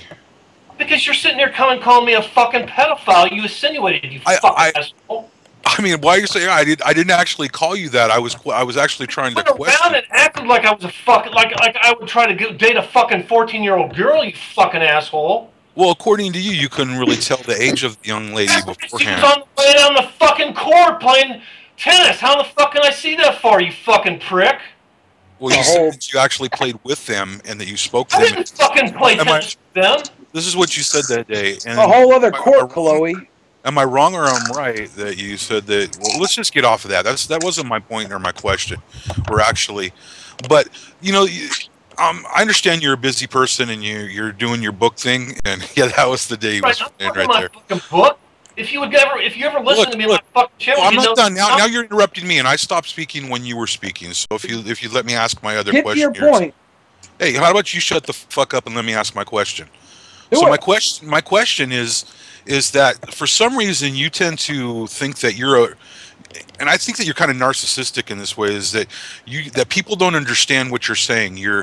We'll never understand you because we haven't had the experience or done anything. Don't you think that or can you fathom that other people have had experiences and they can kind of understand what you're going through or what you've done or something like that? I've seen you go on for like an hour at a time just saying that you just don't understand, you don't get it, you don't know. And the demographic of when you cast is usually yourself. No one can either debate you, and if they try or say a comment you don't like, you kick them for you 999 them out of your room. You're famous with that. Would you think in the near future that you might want to try something different where you actually talk to the person or open that up to you could debate things back and forth with the person? Or do you think you'll continue just to cast on your own and basically preach at us the whole time? That's a good question. I don't think you come to my channel that much to even have an opinion, to be Actually, honest. I do. I was even sitting here eating breakfast one morning and you raged out. You scared the shit out of me because you banged on the table so hard and your whole setup shook and everything. And I was just kicking it one day. And we've seen you do it a couple times. So I listen to what you say and I understand. And I made it and you even kicked me out of your room for saying... You said is totally non-specific. Actually, it was a very valid questions. But if it was like 2 minutes to ask a very derivative question. Yeah, you're actually trying to bait Scott for one. BTF, I'm speaking to him. If I want to speak to you, want to speak to you, we talk, okay? Let me finish my question. I'm trying to get an answer. Finish it. It's been like 3 minutes. All right. If you don't like it, sounded like you were telling a story. Yeah. For the most part, I just wanted to show that I was actually watching what he was doing.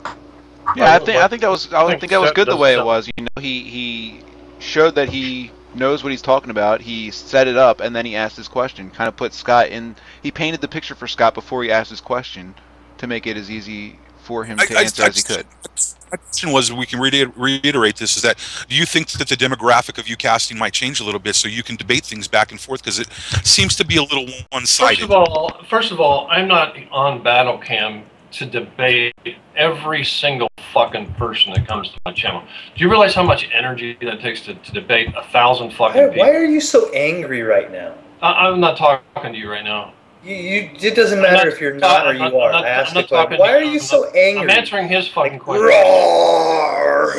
He's pretty calm. He's trying to answer a question. You guys are trying to bait him into a scenario. Shut up, BTF. You're ruining my fun. Because first of all, I don't come to my channel to debate or to. I just come to my channel to hang out, and hopefully someone decent will come to my channel. But what happens is just a bunch of fucking assholes come to my channel that just want to fucking troll me and fuck with me.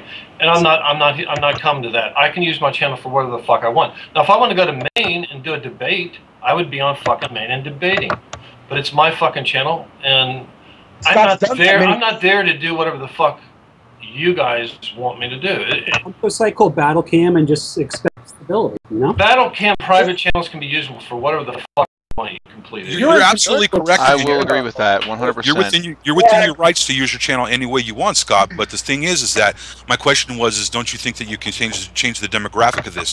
Which brings us to the point of saying that, don't you think that by the way that you handle yourself here, and the point with Rachel here is that we don't know anything about you. If you post things online and you say your name and somebody gets your address and you do all the things that you do, nobody knows you if you don't tell them these things.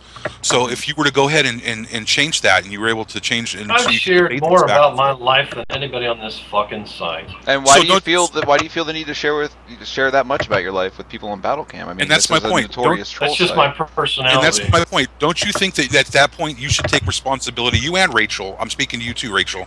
That don't you think that both of you should take responsibility for your own actions, because you're the one that actually gives the content to the people to troll you and send No. You know what? It's not my fault people take my IP address and find my shit. It ain't my fault. It can't be found off of an IP address. They don't find it, hun. They don't find it off the IP address. They find okay, guys.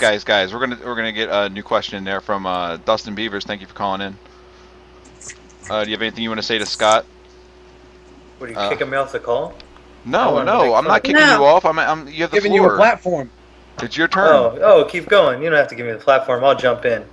I was just calling to make fun of Scott because he was raging, and I wanted to get in on it. I thought it was funny as hell. That was not a Scott rage. That's not a reason to call in, man. I'm calling in for questions. I got a format here I got to take care of. So.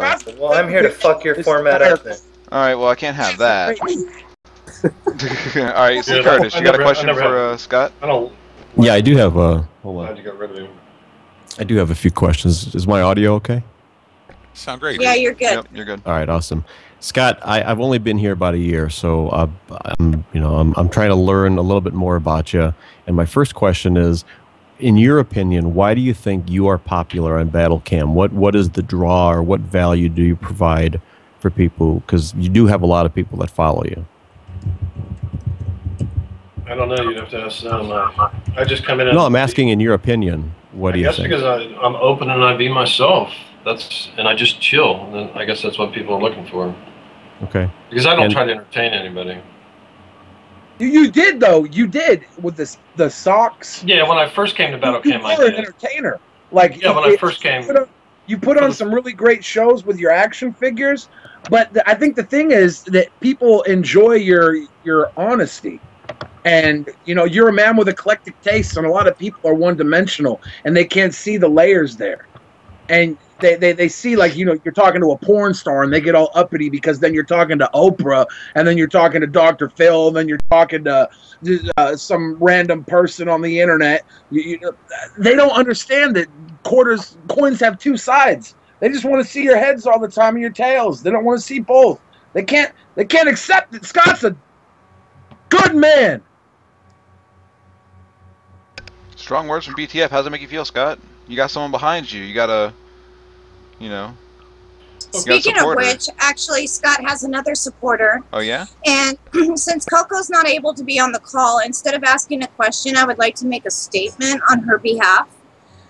We had a discussion, and she told me that one of the things that she liked most about Scott was the fact that he has never made her feel uncomfortable. He has never perved her. He has never done anything in a disrespectful manner, and she appreciates his friendship. So that is from Coco. God, you need to hit that. See, that's the real that's the real thing about me. I mean, people try to label me as like I'm a pedo or I'm someone that is a creep or all this stuff. But when there's a real girl on this site that is, you know, Coco was like 19 to 20 since I've known her.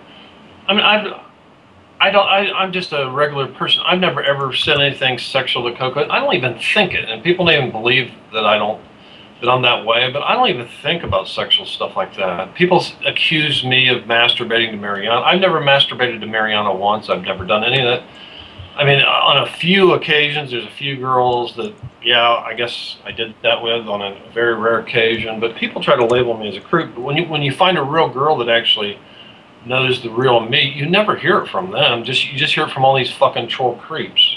And we've heard a lot from Scott right now, so you know, and I'm just gonna I've had a lot kick of it over and say, Macgregor, do you want to ask any questions? Hold on, BTF, we'll get to you next. No, I've given them enough of a hard time tonight, I think. Well, then we'll go to I still Curtis, have a whole bunch of I got got cut off there. Sure. Scott, again, I'm just getting to know you because I haven't seen you just over the last year or so. What prevents you from working? Because I don't know. First of all, are you the Kurt that sings? Yeah. Yeah, that's me. Okay, I just want to know who I was talking to. First of all, I am working. I'm not working a full-time job because I was going to file bankruptcy. I was really at the threshold of just getting ready to file bankruptcy. My car just broke down. Then after my car broke down, now I just wrecked on my bike. So now I'm in a mess again, but is there something like physically wrong with you or something that prevents you from... For about 10 years, really since about 2000, I know I've had something wrong with me where I get fatigued and I get grouchy because I'm tired. And it's gradually, steadily got worse as I've got older. And my sister, she's been diagnosed with a lot of immunos problems from the immune system. Like she has like lupus, and she has a disease where her tissue actually attacks itself. So it kind of runs in my family. My other sister is tired all the time too. So there's something going on in our family, but I do suffer from. I'm just freaking tired all the time. I mean, and I know there's something wrong, but I don't have a clue what it is. It's chronic fatigue. I mean, shit, that could be low testosterone, dude. I mean, until you get checked out, you don't even know. You know, I'm going to try to get on Medicaid. And if the state takes care of you, you can go to the doctor if you get on the state disability or the state. You walk into any hospital and they'll take care of you in the United States. So you're saying I can't go to a doctor for my Medicaid? You can. You can. But you can also file the grievance at the hospital that I was telling you about in chat. You can file a financial grievance for your hospital bills, and the fees will be waived as long as you prove lack of income. Yeah, so that's another option I can go. Yes. That's a great idea. So is that what got you out of the respiratory field? No, I made a stupid decision. I was in the respiratory field, and I was tired. I mean, I had something to do with it. I'd really had a bad 5 or 6 years of nonstop go, where I was working 2 jobs. I had 2 houses, and I wore myself really down. And then I was exhausted at work, and people weren't doing their job, and somebody tried to write me up, and I got pissed because they basically lied. But they couldn't actually be specific on basically why they were trying to write me up, and they were successful because there was nothing they could write me up for. But a bunch of people came against me, and basically the reason they did it is because I was mad at them because they weren't doing their work. They were. So what did they accuse you? What did they accuse you of? The only thing they could accuse me of was being seemed like I wasn't being myself, and that I was annoyed with them, which I was annoyed with them because they weren't doing their job. So did you get fired? Did you leave? No, what happened? all they could do to me, a bunch of group of them ganged up against me. All they basically could do to me is tried to write me up, which didn't work. And then the HR thing basically just said to me, look, this is not a write-up. We just think you need to take a vacation, take some time off. And that's all they could do. But my boss didn't tell me this. My boss, somebody keeps Skyping, let me shut that. My boss did not tell me that it wasn't a write-up. And because she was brand new, and she was kind of basically intimidated because it was a new job, and she did not tell me it was a write-up, and I think she did that deliberately to make me think I was written up, and I got pissed, and I quit my job because I thought I was written up, and I knew that they were writing me up because they weren't doing their job, and they were mad because I was trying to make them do their job. So long story short, you quit there. And then I found out that a certified respiratory therapist, it was slowly changing. Oh shit! I just ended my Skype. Well, let me restart it. You look fine. We see you here. fine. Yeah, you're fine. Oh, that is weird. That is weird. Let me trying to make Sissy box. Have you ever put a curse? I heard you put a curse on someone in the name of Jesus Christ. Is that true? I'm just trying to see if my Skype's going to fall. But to finish the other story. Oh, okay.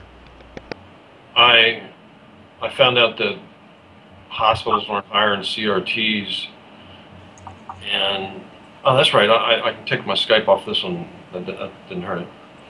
They weren't hiring CRTs, and see, that trend had begun when I started that job, but it hadn't filtrated through all the hospitals where they only hired RRTs. And then finally, I didn't realize how big of a change had happened in the 4 years I worked at this place. And when I quit, I realized that I quickly found out. I mean, I was going to take a year off because I had tons of money in the bank. And basically, after that year was up, that's when the economy crashed. And then between the economy crash and the fact that hospitals weren't hiring anything but RRTs, I couldn't. So this was like 2008, you mean, or you mean like 2001? Yeah, that was 2008 when I quit my job. But 2009 is when the economy crashed.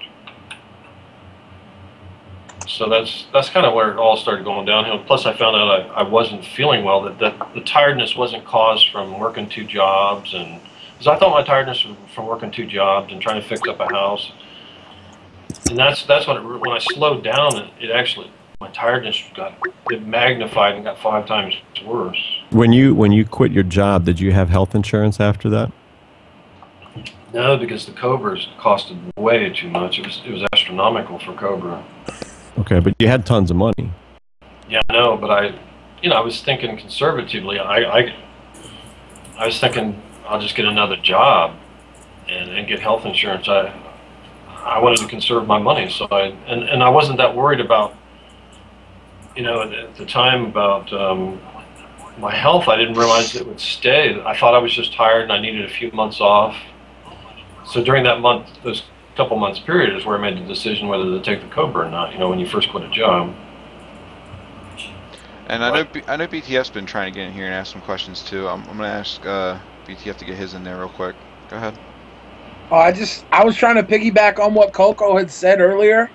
I've had some pretty personal relationships with a lot of women who really have known Scott fairly closely too, and one thing they all kind of say is that Scott is a very kind, admiring man, and he doesn't come at them like most of these other internet guys will, with like these sexual remarks, and like it's almost like a lot of guys on the internet look at these girls and they objectify them, and Scott doesn't do that. And that's something I picked up. I've had conversations with a lot of girls, like Brooke Marks, Mariana, Bish. They all say a lot of good things about Scott sometimes. Mariana, not so much now, but they've all.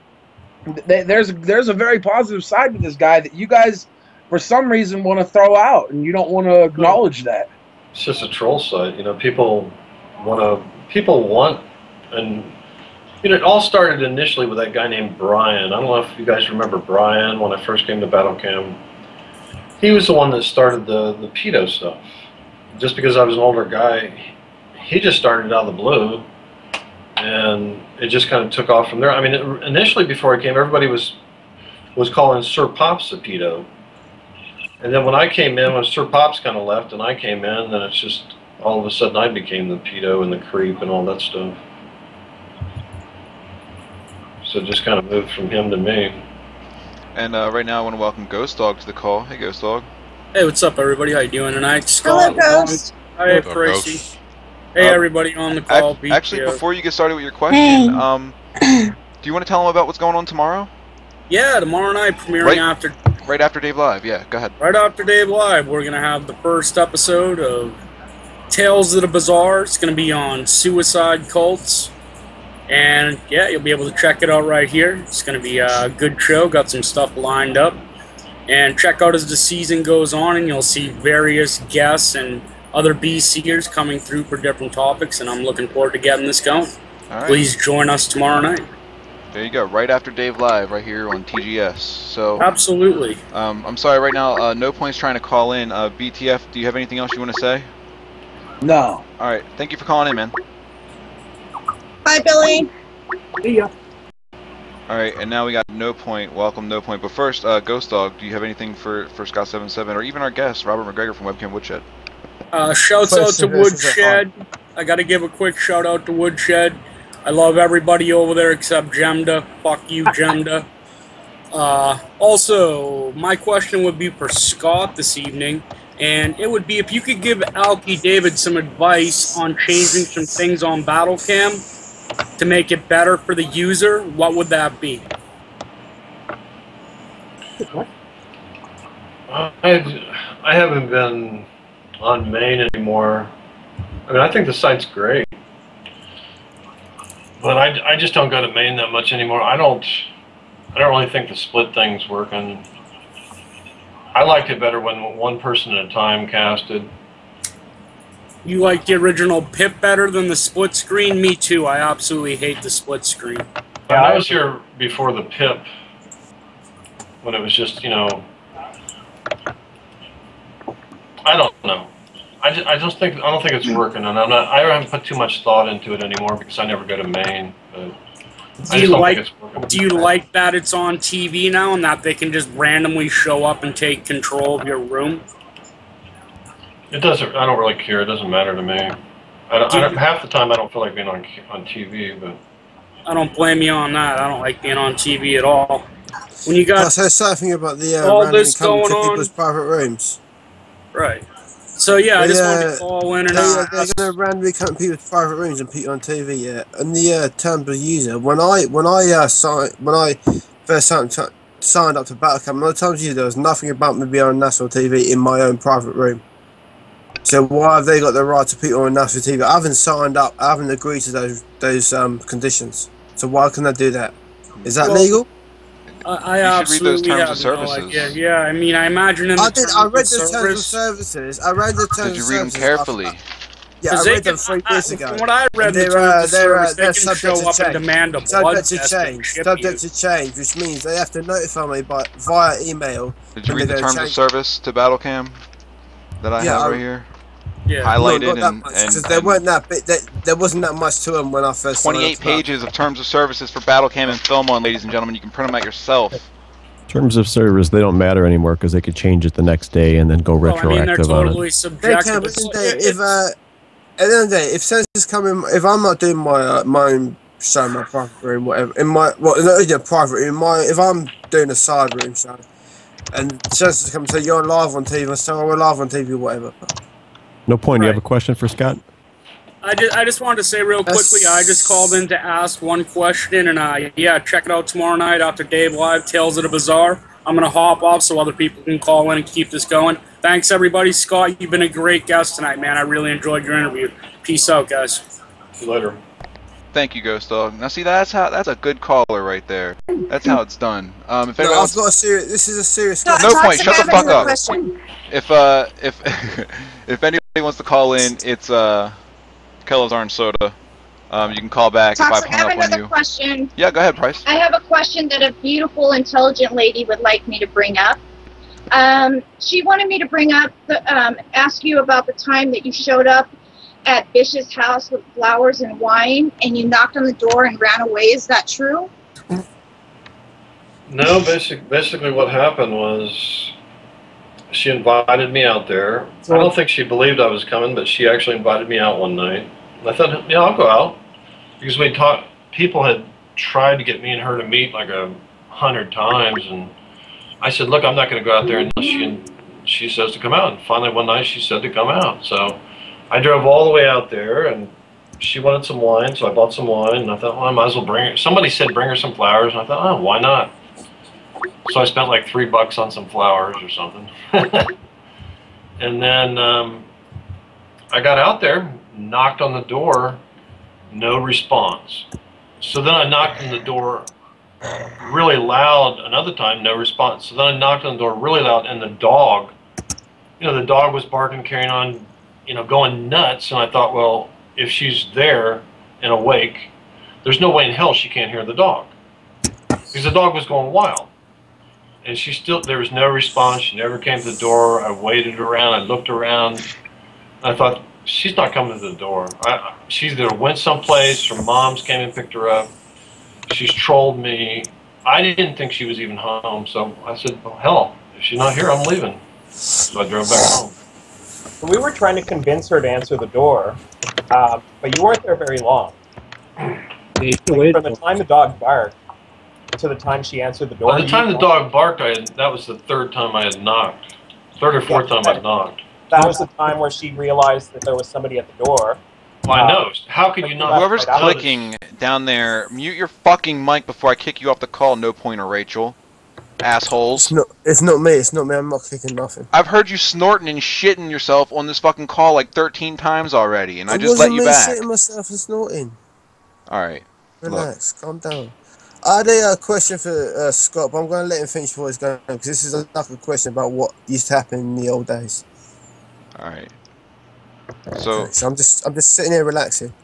Okay. I'm chilling. I'm not doing nothing. I'm sorry, guys. I didn't mean to cut you off. It's just he was gonna make me fucking kill somebody. Oh no, it's all good. Actually, I have a couple questions, Scotty. First of all, your accident that you had on Friday. A lot of people would take that and be like, "Oh, I'm gonna do something. I almost died. I'm so lucky that I made it through. I had got another chance at life. I'm gonna do something awesome with my life." Is that what you're gonna do? Are you going to be like all Anthony Robbins on people's ass, or are you just going to do the same thing that you've been doing? First of all, I don't really feel like I almost died or anything. And it really doesn't change anything. It just makes life difficult. That's all. That's the only thing it's done. All right. And I'm very depressed right now because of it. Because I thought things just were starting to move forward, and then all of a sudden everything just fell apart again. So. Yeah, no, I could see that. So I'm really down. I'm probably like yesterday and the day before. I was probably more depressed than I've been in 3 or 4 years. But I'm doing a lot better today. I physically feel better. You can't hit the pavement at going who knows how many miles an hour I was going at, and weigh at 215 pounds, and feel good after that. No, that's good. Knock yourself unconscious. Feeling better. But if you had listened to me for the last 6 months and actually applied for jobs, you probably wouldn't have been in this mess, right? Like your car would be working, all these things. Like why exactly? You had a reason that you weren't applying for jobs, which was something. It's always I have to say Battlecam was an addiction. I was casting too much. I just couldn't. I was casting 60 hours at one point. I mean, that's craziness. I was casting 60 hours a week. I mean, if you think about it, that is just absolutely crazy. But they're kind of the reason I was casting.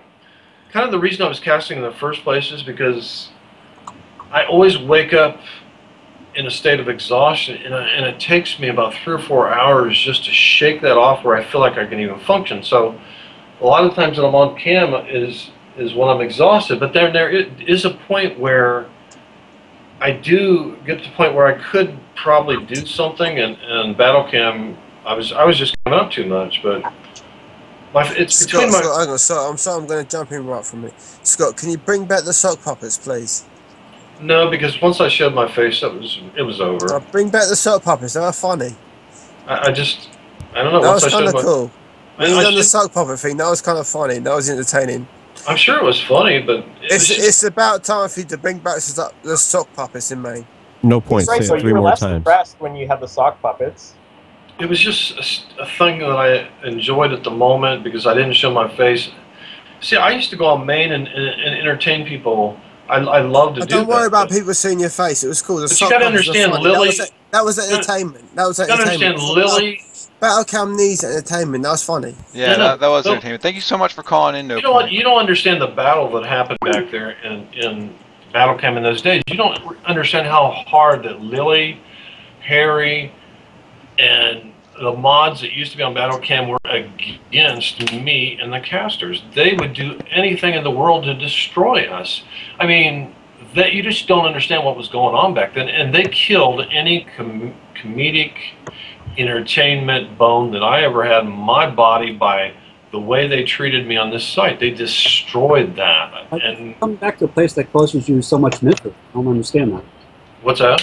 Why do you keep on coming back if it's causing? I don't do that anymore. I go to my own channel, and it's not about entertaining people anymore and doing that. I'm saying when I used to go to Maine, I used to enjoy doing comedic puppet entertainment.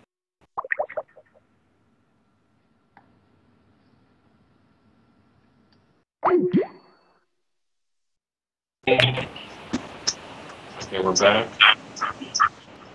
We're back. Okay, are we back then? Yeah, we're good. Okay, something's... No Point's an idiot. That's all it was. Yeah, we lost Scott's video on the... No, we got it. He's back now. Oh, he's back. Sorry about that, everybody. Yes, No Point. Stop calling in, you fucking asshole. I kicked you off the show because you have no fucking etiquette. Thank you. But basically, that killed my entertainment desire to do this stuff. Now all I do is go to my own channel, and it's not about entertaining people. It's just about being myself and just chatting with people. That's all it's ever been about since a long time ago. I'm just not into the sock puppet crap anymore.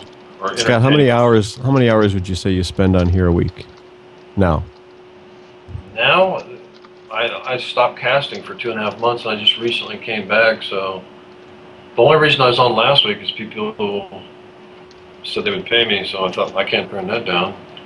But now I'm only on here probably, maybe an hour a day at the most.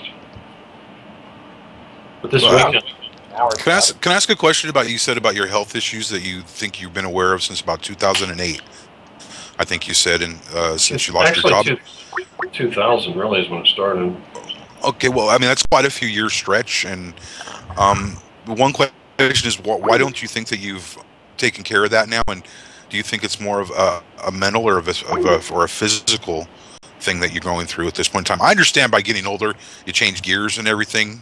Either you slow down or you reposition your what you're thinking about doing and stuff like that, and your outlook and things like that. But do you think it's more of a mental or a physical thing, and why haven't you addressed it in the last 5 to 10 years and figured out what it is?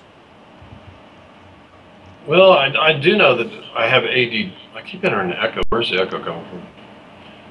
I do know that I have an ADD problem, and people with ADD do worry and internalize stuff more than other people.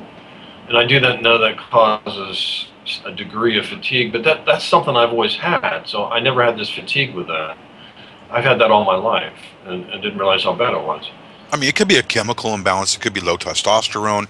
It can be quite a few things that you got going on with you. I feel like I have sleep. I know I have. Some of the theory of the stuff. I think it's a combination. It's like a camel. If you have a camel, and every year you add weight to this camel. Like, let's for example, you put food on the camel, you put this on the camel, you put that on the camel. Even though it's all a combination of different things, it all adds to the weight of the camel. Would you agree or disagree with me that it's either a mental or physical problem? You can't label it like that. How would you label it? You can look at it. I was just explaining it to you. When people weigh down a camel to travel, they might put 10 different things on this camel. They all equal weight, which stresses the camel, which basically would cause the camel to become fatigued. Me, I think I have there's probably 10 different things. Now, is one of those things have mental? I just got finished saying, yeah, ADD. I do feel like ADD does cause a percentage of fatigue, but that's not the problem. I know that I have a feeling I have sleep apnea, which, if you don't get a good night's sleep, of course you're going to be tired. Wouldn't any of these help you get disability? So that's one mental, one physical. People have trouble. If there is like 10 different things, maybe I have low testosterone because I only have one testicle. I mean, it could be. You've paid into Social Security your whole life while you were working. Shouldn't you qualify for disability then? I just haven't started going down that. If I had I should look up my old doctor that's taken care of me all my years. She got cancer. Probably if I could find her and start seeing her and explain my problems, we would either figure it out, or maybe once I get on Medicaid, which I might try to look her up and start going down that road. But it's kind of a long process. First they have to rule out, is there anything they can fix? Maybe all I need is a sleep apnea machine and I'll feel great every day. I don't really know. I do know that I have a deviated nasal septum, which once again, and I have allergies, and maybe they could open up my nose or give me a CPAP machine at night and when I sleep. But all these things cost money. Sleep studies cost money. Surgery costs money. Scott, if there were some people out there listening right now that wanted to donate money to you, what advice would you have for them?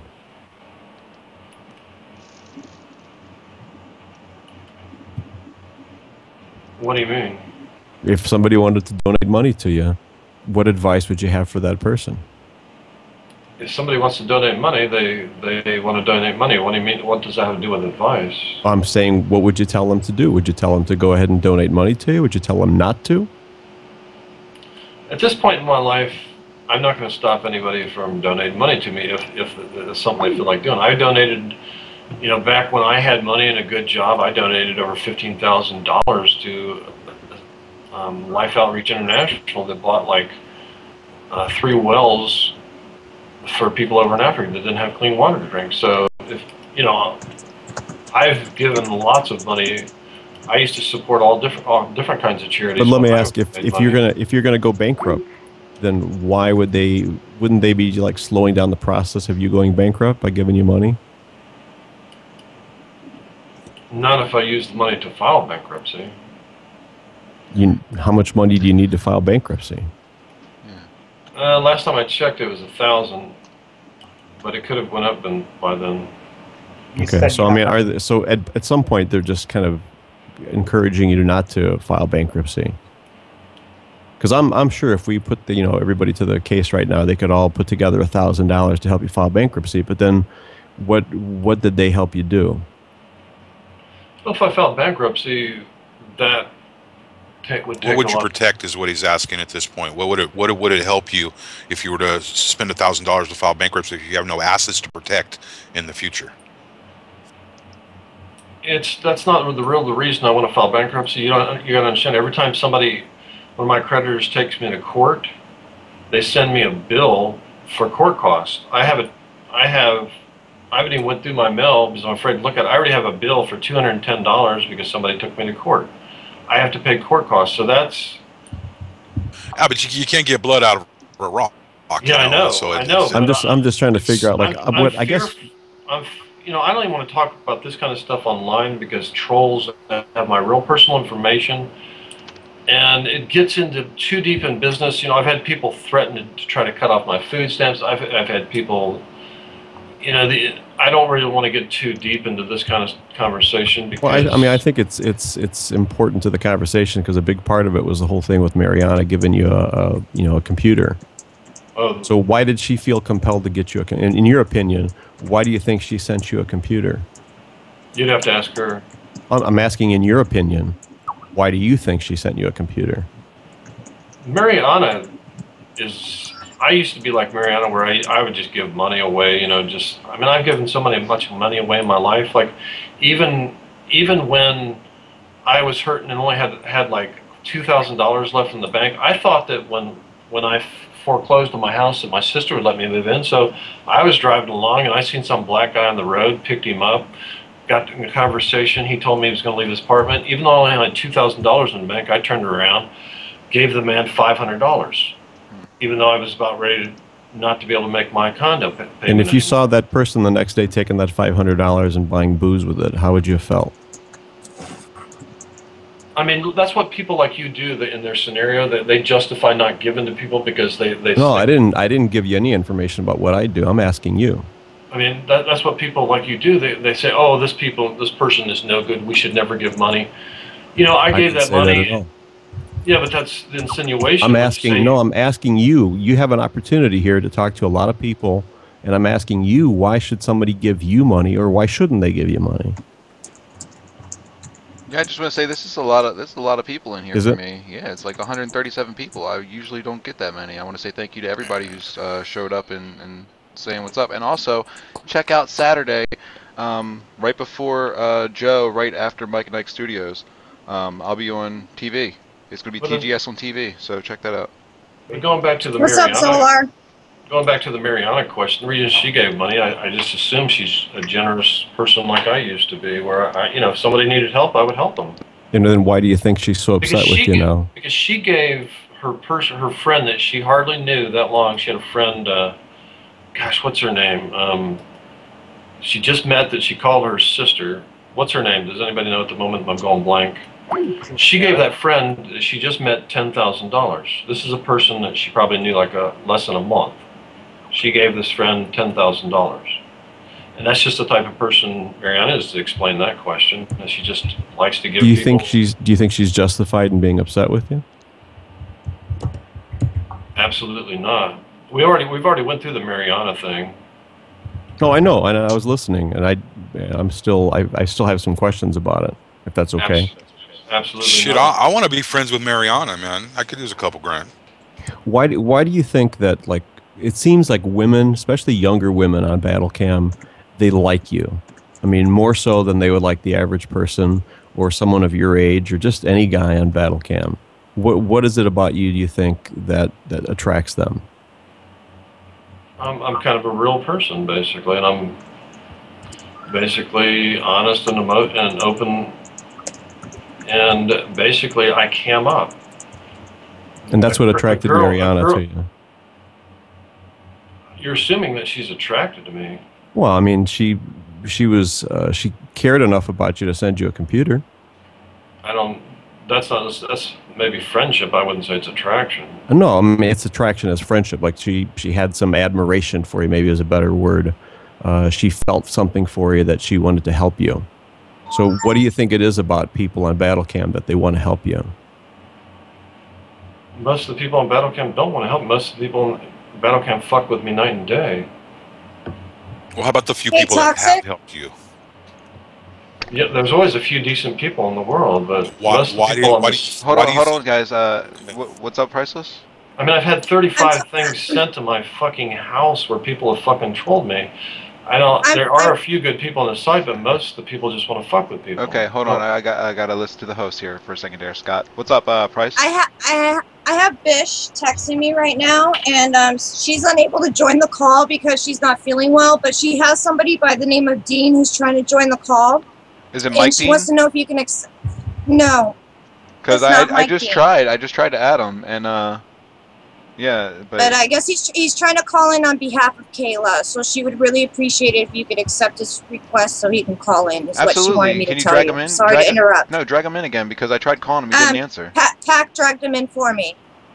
Pack did. If you can do it again, Pack, I'd appreciate Yeah, it. Paquette, drag him in again for me if you can, and that'd be great because I tried to add him once and it didn't answer, so I thought it was Mike Dean or something, so I just got rid of it No, before he it's kicked not. a dog on my show and I got banned forever. Wait a minute. What do you got against dog kickers, dog? What's up? I don't want no dog kickers on my show. You kidding me? I'm trying to get on TV, bro. I can't show that. I thought Dean was on the no-fly list and the no-Skype list. Yeah, I don't know. So yeah, we did have Dean. Just got to re-add him, and then we'll call him up. So drag him into the Skype conversation, please, and we'll get that done. Or unless, did he send me a? Yeah, never mind. I got it right here. Okay, Scott. While they're doing this, how about that? What's stopping you, Scott, from filing for bankruptcy like tomorrow morning? Like you've been putting it off for 6 months now. That's something I don't want to share on Battlecam because I don't want to get. People are screwing with too many levels of my personal life, and well, it's not for personal levels. Like realistically, why don't you just fill out the form and send it and have it started tomorrow morning? Like, is it Battlecam stopping you? It costs over $1,000 to file bankruptcy. But you were saying you have most of that money now, don't you? Well, you sure don't pay attention to much. Stop giving it to Joyce Meyer and do what you gotta do. Fair, there's actually a way that's way cheaper. We actually sat there and told you the cheaper way. We were talking with Litigator like for about a week with you, and it was way under $1,000. But that's by someone who's I'm very stupid when it comes to legal stuff. That's someone who's filing theirself, who knows how to fill out all the stuff too. Maybe that is the easy way, but I'm just, okay, I've told you at least 10,000 times that I'm fatigued. I only work 4 hours a day, but I wake up every day, and the biggest part of my day is spent trying to feel good enough to feel like I can do something. And usually when I do something, listen to me, usually when I do something, I'm always. That's why I don't want to. Let me finish talking. Because obviously you've never listened to me to the 10,000th time I've explained this, and even after I explain it now, you're still not going to get it. It doesn't make sense. Listen to me for a second. Listen to me. Let me finish. I need to finish. Ban me when you don't like it.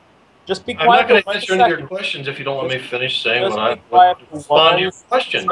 I'm not going to take any questions from him. Scotty. If you don't let me finish what I'm saying. This could help you. I'm not going to listen. Oh my God! So anything you have to say if you don't. Yeah, I know you won't listen. That's how you do it. All right, guys, please. Loukiboy, let him finish, and then you can continue. Just please, Scott, finish quickly. We're gonna try to wrap it up here in just a little bit. Like I said, I spend 4 hours of my day trying to feel physically good enough to do something. Then, when I get to that point, usually behind because I don't feel good half the time. So I'm trying to just do basic stuff like house cleaning, dishes, and cooking, grocery shopping. I'm trying to catch up on those things before I tackle the big stuff. And I'm usually never caught up. I mean, my house right now is a big fucking mess. Because of my fatigue, I'm never caught up on anything. But you don't think that... So that's why I don't attack the bigger issues. Plus, I haven't been in the situation to attack it. All right, you can continue now, Loukiboy. I was thinking, like, if you spent 10 minutes tomorrow working on these forms, don't you think that getting this done and having this off your shoulders would actually help this chronic fatigue? Like, basically, what you're wanting to do is do more of the same thing that hasn't been working for a very long time. You said 6 years today. So if you did something different... Are you stupid or something? Well, hold on, Loukiboy. I just want to say something real quick. Maybe what he's doing, maybe Scott kind of knows what he's doing. Because didn't you contribute money to have him cam up for a while or something recently? I mean, maybe he knows what he's doing, and he Yeah, actually, he's trying to sucker some money out of us. No, but seriously, like, this chronic fatigue would be over if you're if you deal with the bankruptcy, you deal with your things, and you start moving, and it doesn't take much. Like, seriously, 10 minutes tomorrow, you would have half that form filled out. It's, you know what I mean? Like, okay, you're such a master of my life. What is the most critical thing I have to do tomorrow? Since you know all about my life, what do I have to do tomorrow? That's so File bankruptcy. File bankruptcy. It's sitting there and putting your. No. It's, right now you're working. Since you know so much about my life, what do I have to fucking do You want me to tomorrow? answer or not? What do I have to do tomorrow? Okay, I have to try to make it to fucking work. And how do I make it to work? I gotta try to get my fucking car fixed. Okay. Because if I don't get my fucking car kicked, I don't have a fucking bike because I just wrecked on a fucking bike and almost killed myself. Scott, So now I have to get to fucking work and I have to fix my fucking car. So that's why I'm not gonna work on fucking bankruptcy tomorrow, you fucking arrogant asshole. Okay then. Don't apply for bankruptcy. Go apply for a job. Fuck you. No. I'm gonna permaban you from my channel. Oh my god. Scott, I'm really trying here. You're not gonna be on my fucking channel anymore because I'm tired of your shit. You say That's that every also, week. you got 999 and you ain't even in his channel. I guarantee you he will come to my channel when next time I go to my channel, and I think I'm just gonna get rid of the guy. I'm sick Scott, of his you said ass. that every single week for the last year and a half. Welcome, Mad Okay, Cow, to the look. show. It's been a while, man. File for bankruptcy, apply for a job, something for half an hour. You fucking pedo fuck, David. What up, Okay, I'm David? not You gonna sit here and pedo? be. I'm not gonna sit here and be David. a pedo. David. Hey, come on, come My on. real first name. I'm not gonna have someone call me a pedo and use my real first David. name. Yeah, don't use his real first name, please. I have to ask Mad Cow. Just that's my only request. For the fun of it, and that's not what this is about. Yeah, I thought Scott was his real name. I thought Scott was his. You What's just got going on to with you, see my real you shady name. fuck? What's going on with you, you shady fuck? What is your real name? I'm not gonna speak as Come long on. as. Well, What is your real name? we already What is we already going on established with from you? the show earlier Explain that yourself. David was his real name, and he goes by his middle name Scott on the internet because it's a pseudonym. It's just what he goes by. What's the dealio with the little girls? I'm not gonna talk as long as you allow someone to make comments like that. Explain the little girls. I'm just gonna sit here I and want not say a word. What your obsession with little girls is. Are Why there- can't This is chat- unacceptable. Why can't chat to older ladies? It's unacceptable. Why can't just chat to everyone? Why it has to be little girls only you chat to on the internet, Scott? I've talked to Scott77 on the internet before. I just, it's not just little girls that he talks to. I'll go ahead and say that. He has like I coordinated a show with him. Me and Priceless both did. about 24. And He won't Priceless is chat far to from a little anyone girl. like She's that, all yeah. woman, baby. All right, I'm out of here, Toxic. Yep, All right, Robert Macgregor from Webcam Woodshed, everybody. Thank you so much for calling in. I really appreciate the time. Rachel alone. Thank you, Mac. Leave Rachel alone. Scott, be nicer to Lukey, please. It's like the more fucked up and, the more, the more shit that's wrong with these girls, the nicer Scott will be, and the more he tries to lure them into his inner circle, like he wants to just, Do you get think his that's unfair, hands Scott? Do you down. think do you think it's unfair to say that you lure people into your inner circle? I'm not going to respond. As long as Mad Cow's allowed in this conversation, I'm not making any. I'm not answering any questions. Well, Sorry, Mad Cow. You fucked up. Yeah, I gotta have him. Well, you gotta answer a question. I mean, You do, Scott. This is question time, buddy. We're interrogating you here. You need to explain yourself. it's not like he was You exactly. need to stand up for yourself. All right, Mad and Cow, prove I'm gonna us actually wrong. direct Prove this to me you. wrong, Scott. Mad Cow, I Mad Cow, I'll direct I this to you, really okay? would- Okay. If you're gonna ask questions, try to do so in a respectful manner, and there's different ways you can go about that, even if you're still trying to be a dick. You understand?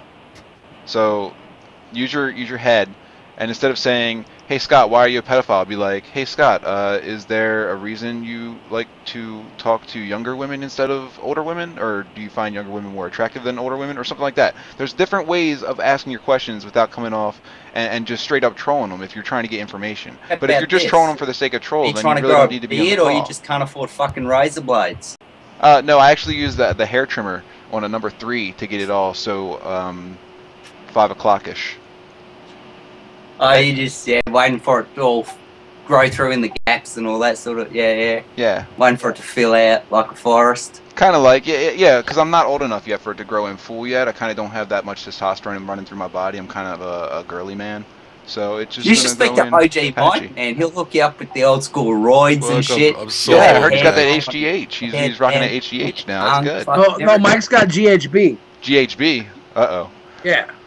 All right, so I'm going to actually open it up to the entire panel right now, and if you guys have any final things to say to Mr. Scott77, our guest of honor here on the season finale of Real Talk, now's the time to do so, because we are going to get ready to end the show. And if anybody wants to call in, now's the chance to do it. This is the last call.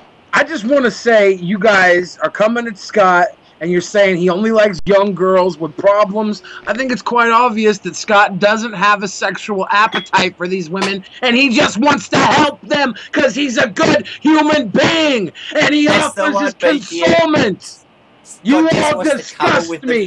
You disgust me. Let off the man. He's a good man. He's done nothing but show me respect. He shows all these women respect, and I talk to these women, and it's genuine. And they tell me that he's a lovely, lovely man. So back off. No, you're right, BTF. And Scott, don't be mad at me. Seriously, I'm really trying to help. We all really do want the best for you. I don't think you believe us. I think you think we're trolling and everything, but we really do want the best for you. And yeah. I just got a question sent in on Facebook. It's from Haters Love Shoutbox. He says, Scott, Scott claims to be an expert on the Bible, yet he told Troll 2 that he cast a curse on him in the name of Jesus Christ, and he also says that CJ should die. How can someone who is an expert of the Bible place judgment upon other people like that? That's his question. Well, hater is a person that, they'll troll. Hater and Troll 2 will speak evil things about me. 99% of the time they say nothing but evil, and until finally you break. They catch you at a low moment. Like, for example, after I have an accident on a bike and I bust myself into a million pieces, then I say something. I'll put the YouTube link in chat now. No one's talking to you right now, Mad Cow. No one said you could talk. Calm down, Scotty. Please be respectful. Calm down. Calm down. So basically, then when you finally break and you say something like that, then they throw it in your face.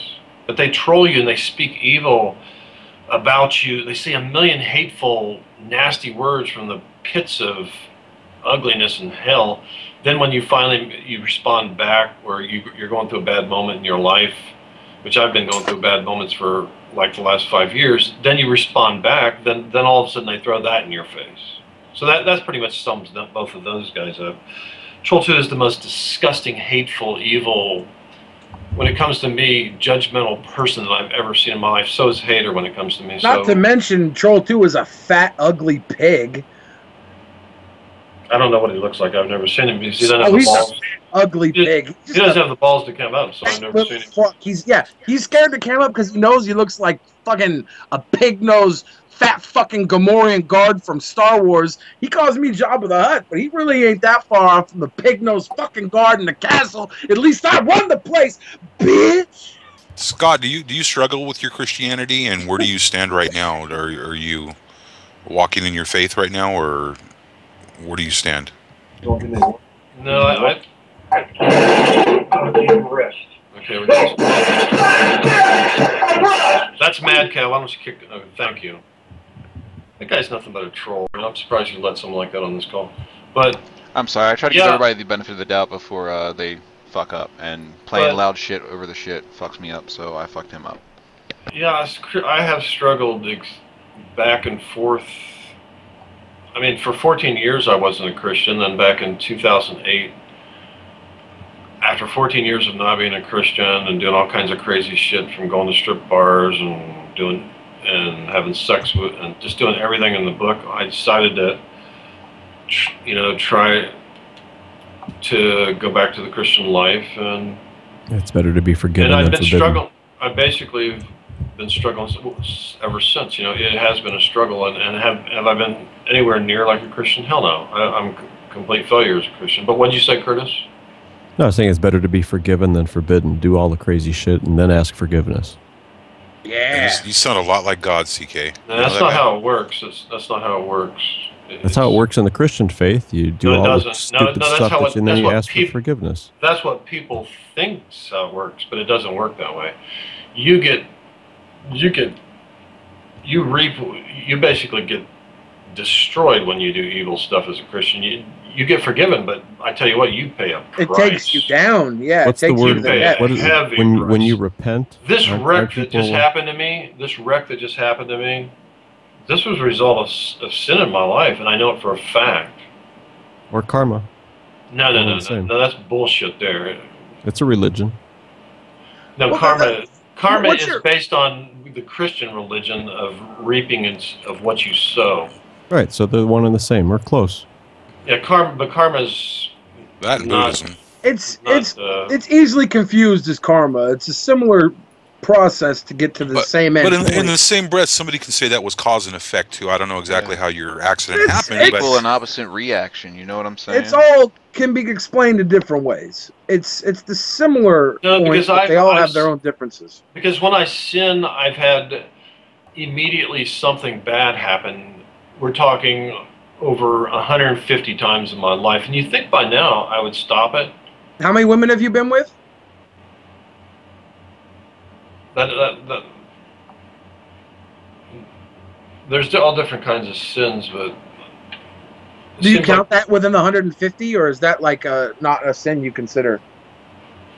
Well, usually what happens when you're living in sin, it reaches a point where God gets your attention and does something, and sometimes He'll do it. He'll let you live in sin for a while and not do anything, but then all of a sudden, I'd have to go into a long story and explain it detail by detail, and we don't have time for that. But So bottom line, now that God's got your attention, what are you going to do with it? I'm going to try to repent, basically. The stuff that I know I was doing was wrong, and as far as the stuff I was doing wrong, I'm not going to share it with anybody here. Finally find your way.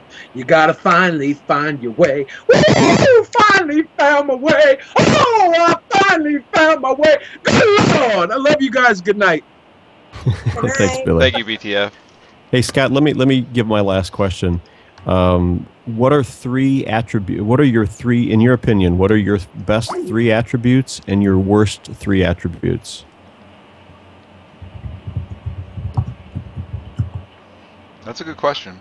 Well, I've been a very compassionate person in my life. I've helped a lot of people out financially. I gave, and there's just been millions of occasions where I'd see somebody that was hurting, and I would give them money or help them. So I'm very compassionate as far as that goes. My other good attributes is I'm very honest and open, but sometimes being honest and open can backfire. People, sometimes people appreciate it. Sometimes people, like with my sister, that was one of the reasons that she stopped seeing me, is because I basically felt she contributed to killing her husband. I basically said that to her, and that was mean. It was very mean to say that.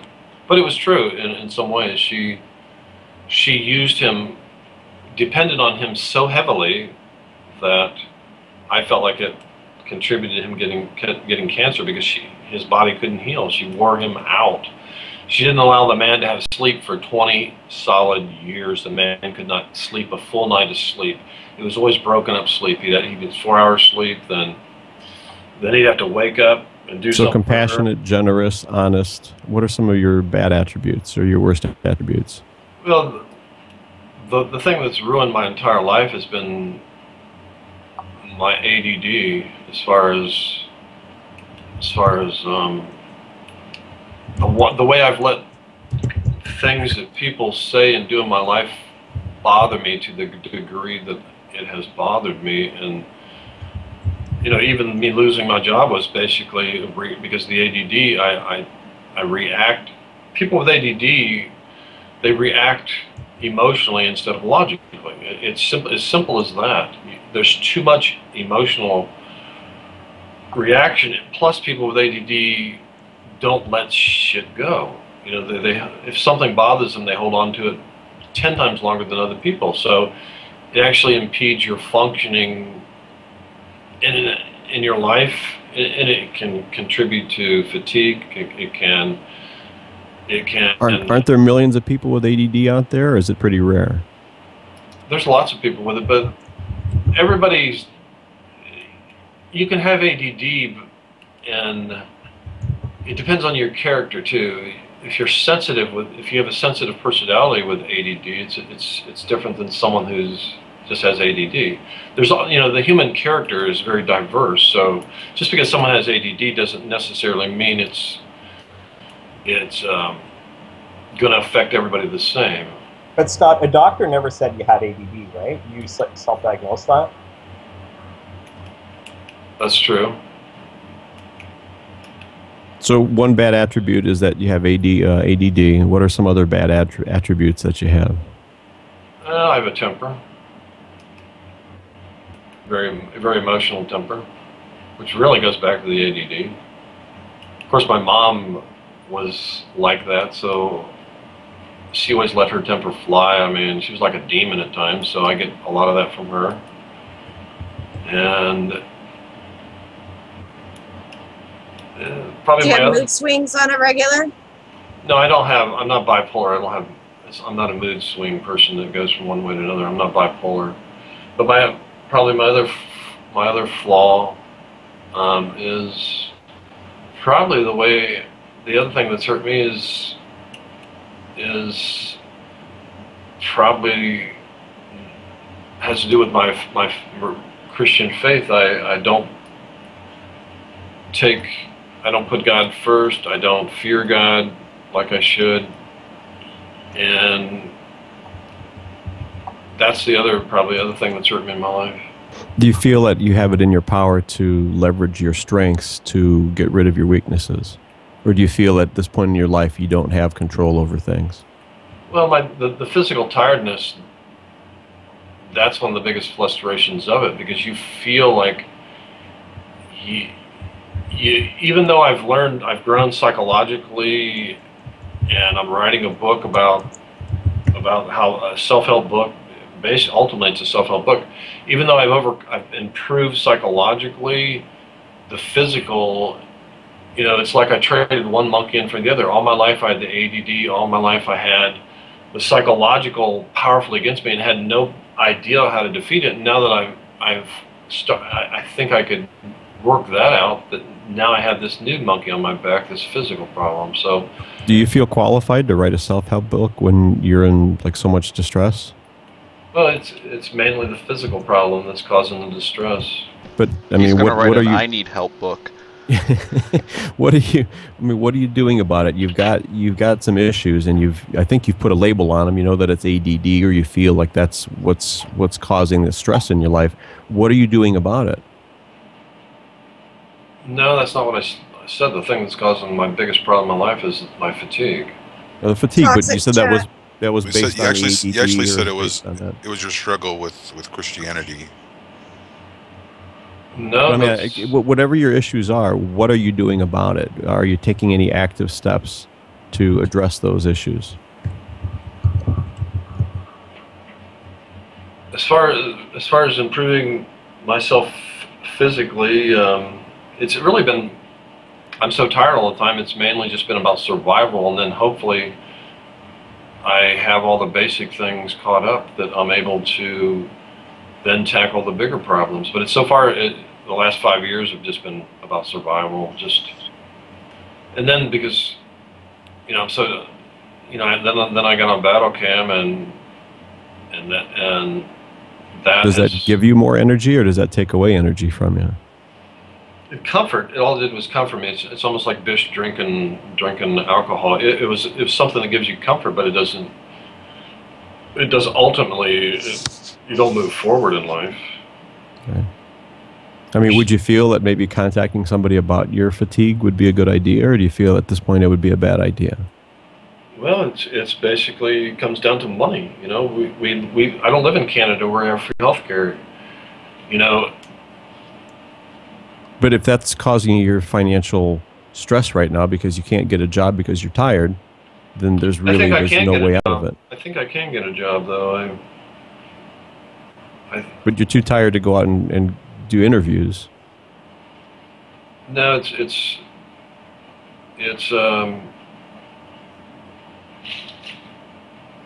seems like I'm always something is always happening. I mean, even people from Battlecam, like on weekends where I was trying to get stuff done, people sent things to my house. It seems like there's always something that's, whether it's my fatigue or this or that, but you know,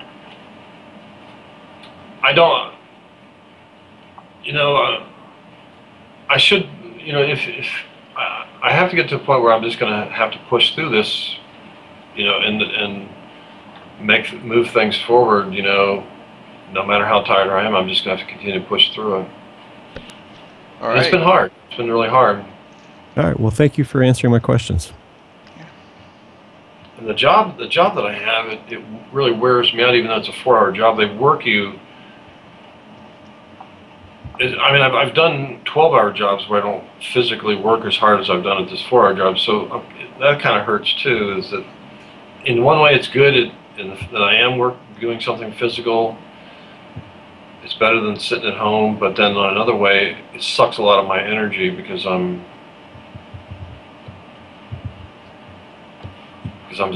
exhausting myself doing a little 4-hour job. So I've been kind of caught in a rut for quite a while.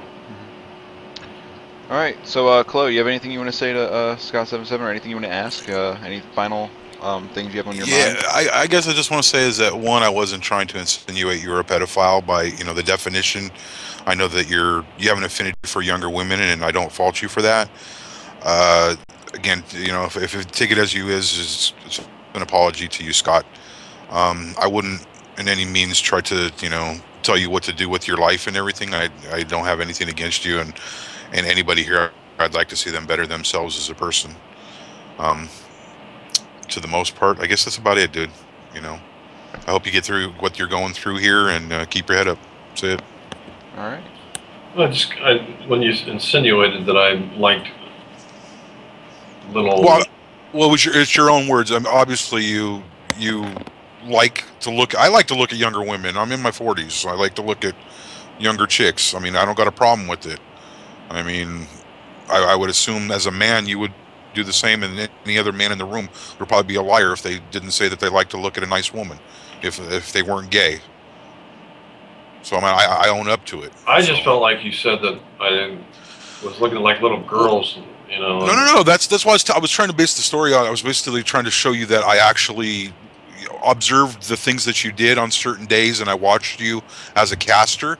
And the only thing that I was trying to say is that it may be that the demographics would change, and maybe not the people that are trying to send tow trucks and hookers and pizzas and stuff to your house, but you talking to other people that are in your room instead of you just talking back at them would be a totally different, you know, the demographic of what you're doing when you do cast up.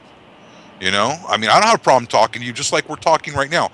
I like to have discussions with people and not arguments, and I think that there's other people that are like that here also, but it tends to be one-sided because you're the only one. You're talking at us, you know, so we're sitting there watching you. That's the only thing that I see going on.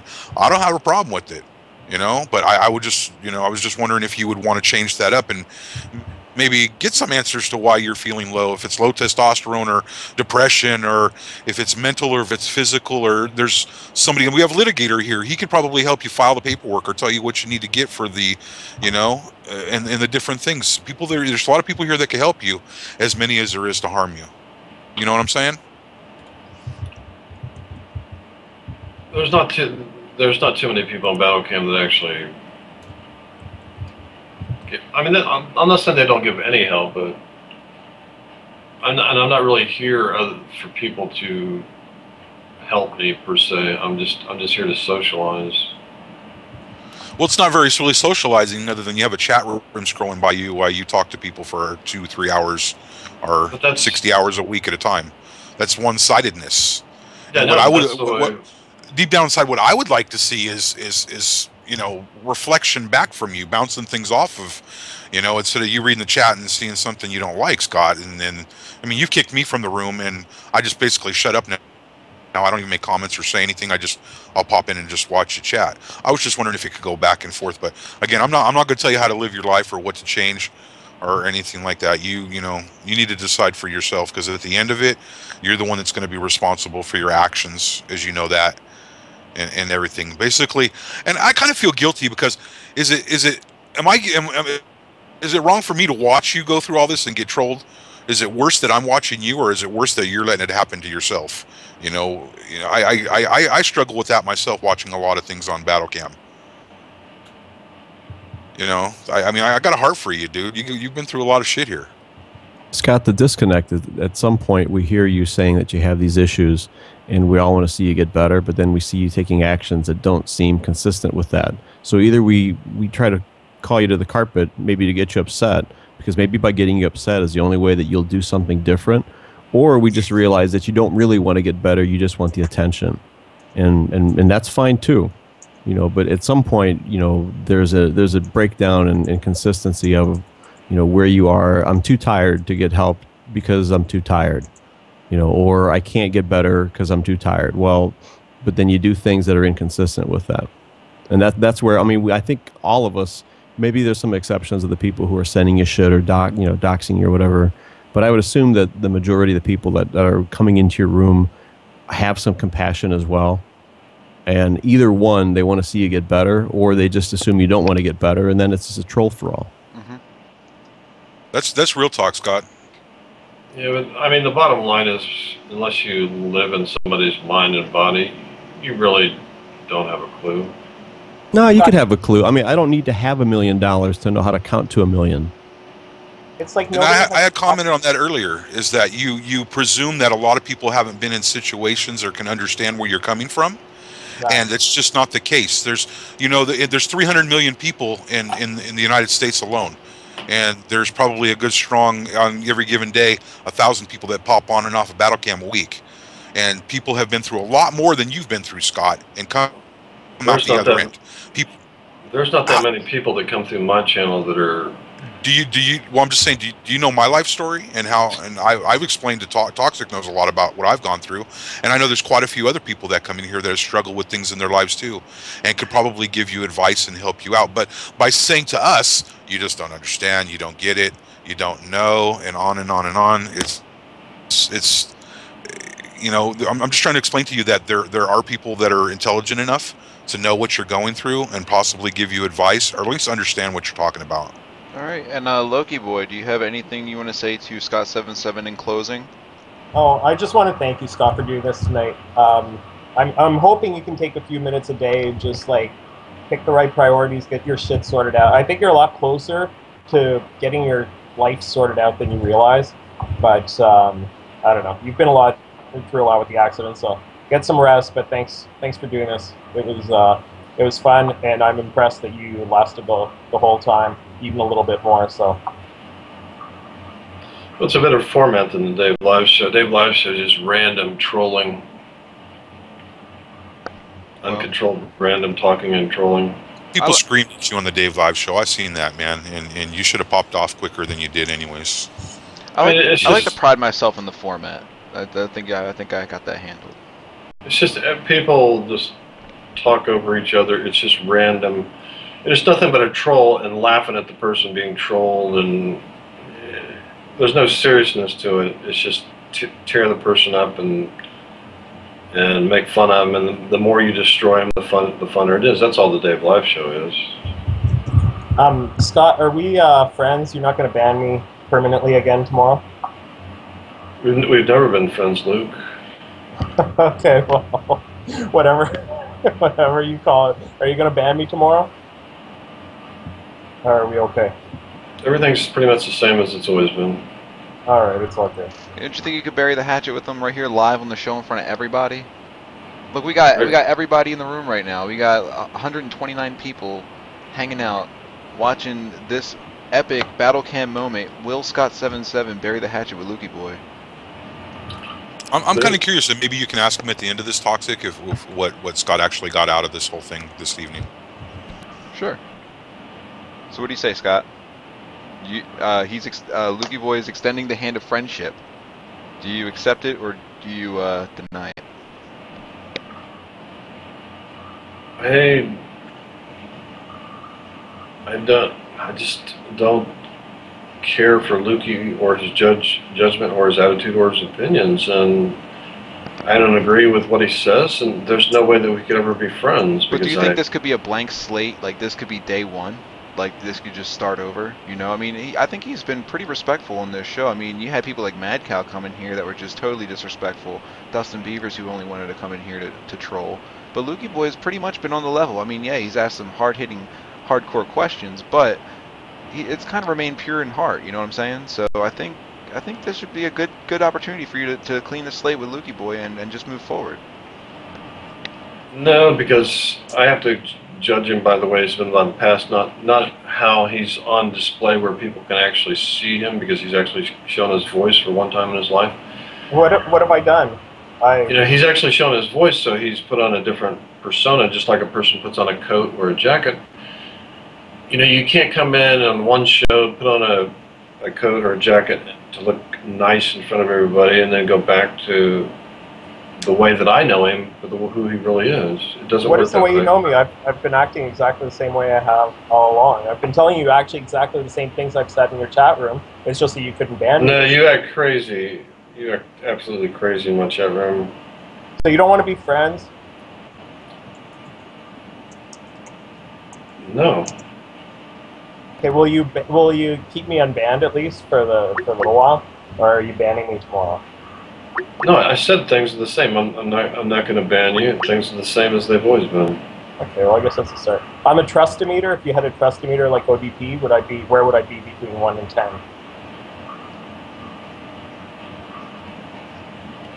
About a 2.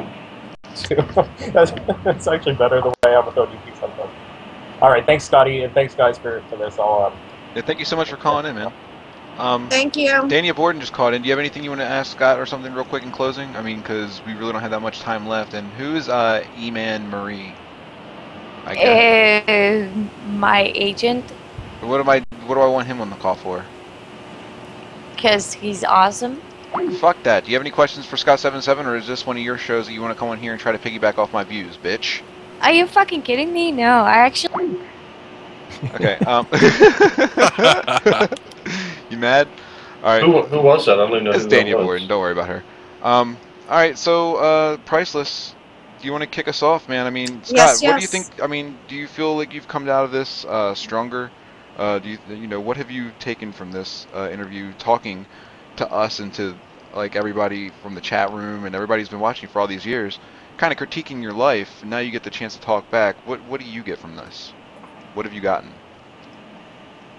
What do you take away with you? I don't.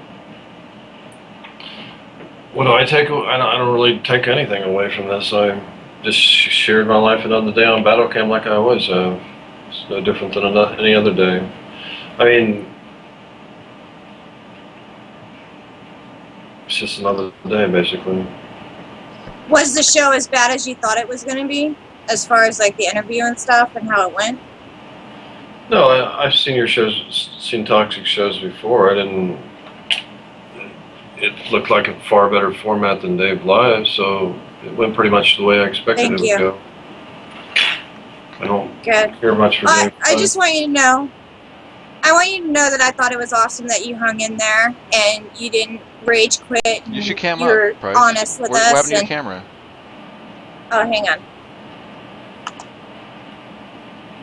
There we go. I just think it was awesome that you're honest with us, and you know, I appreciate you for doing this interview. I know it was hard for you because of your past experiences doing shows and whatnot, so you know, I just hope that I made you feel comfortable. This show wasn't hard. And Dave Live show isn't hard. I just get pissed and rage at people, because you got people like Zane that think they know it all. You got Dave that thinks he knows it all. And people like that, it doesn't matter. You can't tell them anything. It's just they already know everything. You can't tell them anything. So it's just very frustrating, and then you just rage, and and just end up as a screaming match because they just make you so angry. So, you know, at least this show, people are a little bit more respectful. You know, people are respectful and they allow you to answer questions in a nice format. Do you think you call back freely sometime? What, on this channel? Yeah, would you call back on your own just to maybe talk to one of our guests sometime, or to, you know, just maybe even call in and offer your opinion, or maybe give a statement or anything? I mean, I would if I felt like I had time to kill. I'm still trying to. I got a million things in my life to put together, and since this bicycle wreck, I just went even in a deeper hole than I thought was even possible. So now I got all kinds of crazy more things that I didn't even have before that I have to fix. I've got a hospital bill. I've got to get my car fixed. My boss already said to me that I have to have a doctor's excuse from the hospital. I called the hospital, couldn't get that.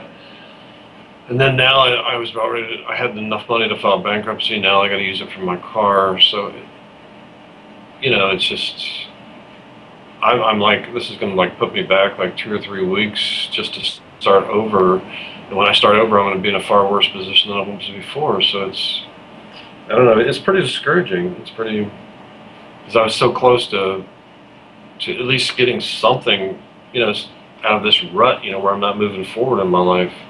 You know, filing bankruptcy would have been at least a big hurdle. And now that's just been the chance of doing that's just, as far as me paying for it on my own, has just been destroyed. I can try legal aid again, but last time they were so rude to me, they didn't even call me back. But maybe they did. I didn't get the call because I didn't answer my phone because all the creditors calling me. So it's kind of hard to know when they called. Maybe they didn't leave a message. So.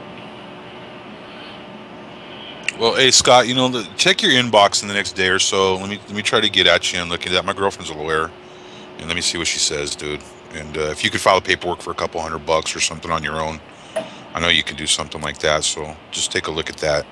But I think all of us here were extending our hand for Ashley to come back at some point. Breaking news, check in, whatever. I'm just going to try to go legal aid route now that I'm not going to have any money after I fix my car. I'm going to be back down to square one, lost a week of work, and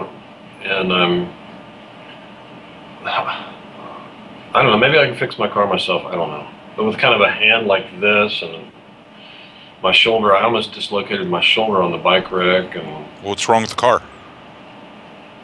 It has I think after going to buying some fluid at the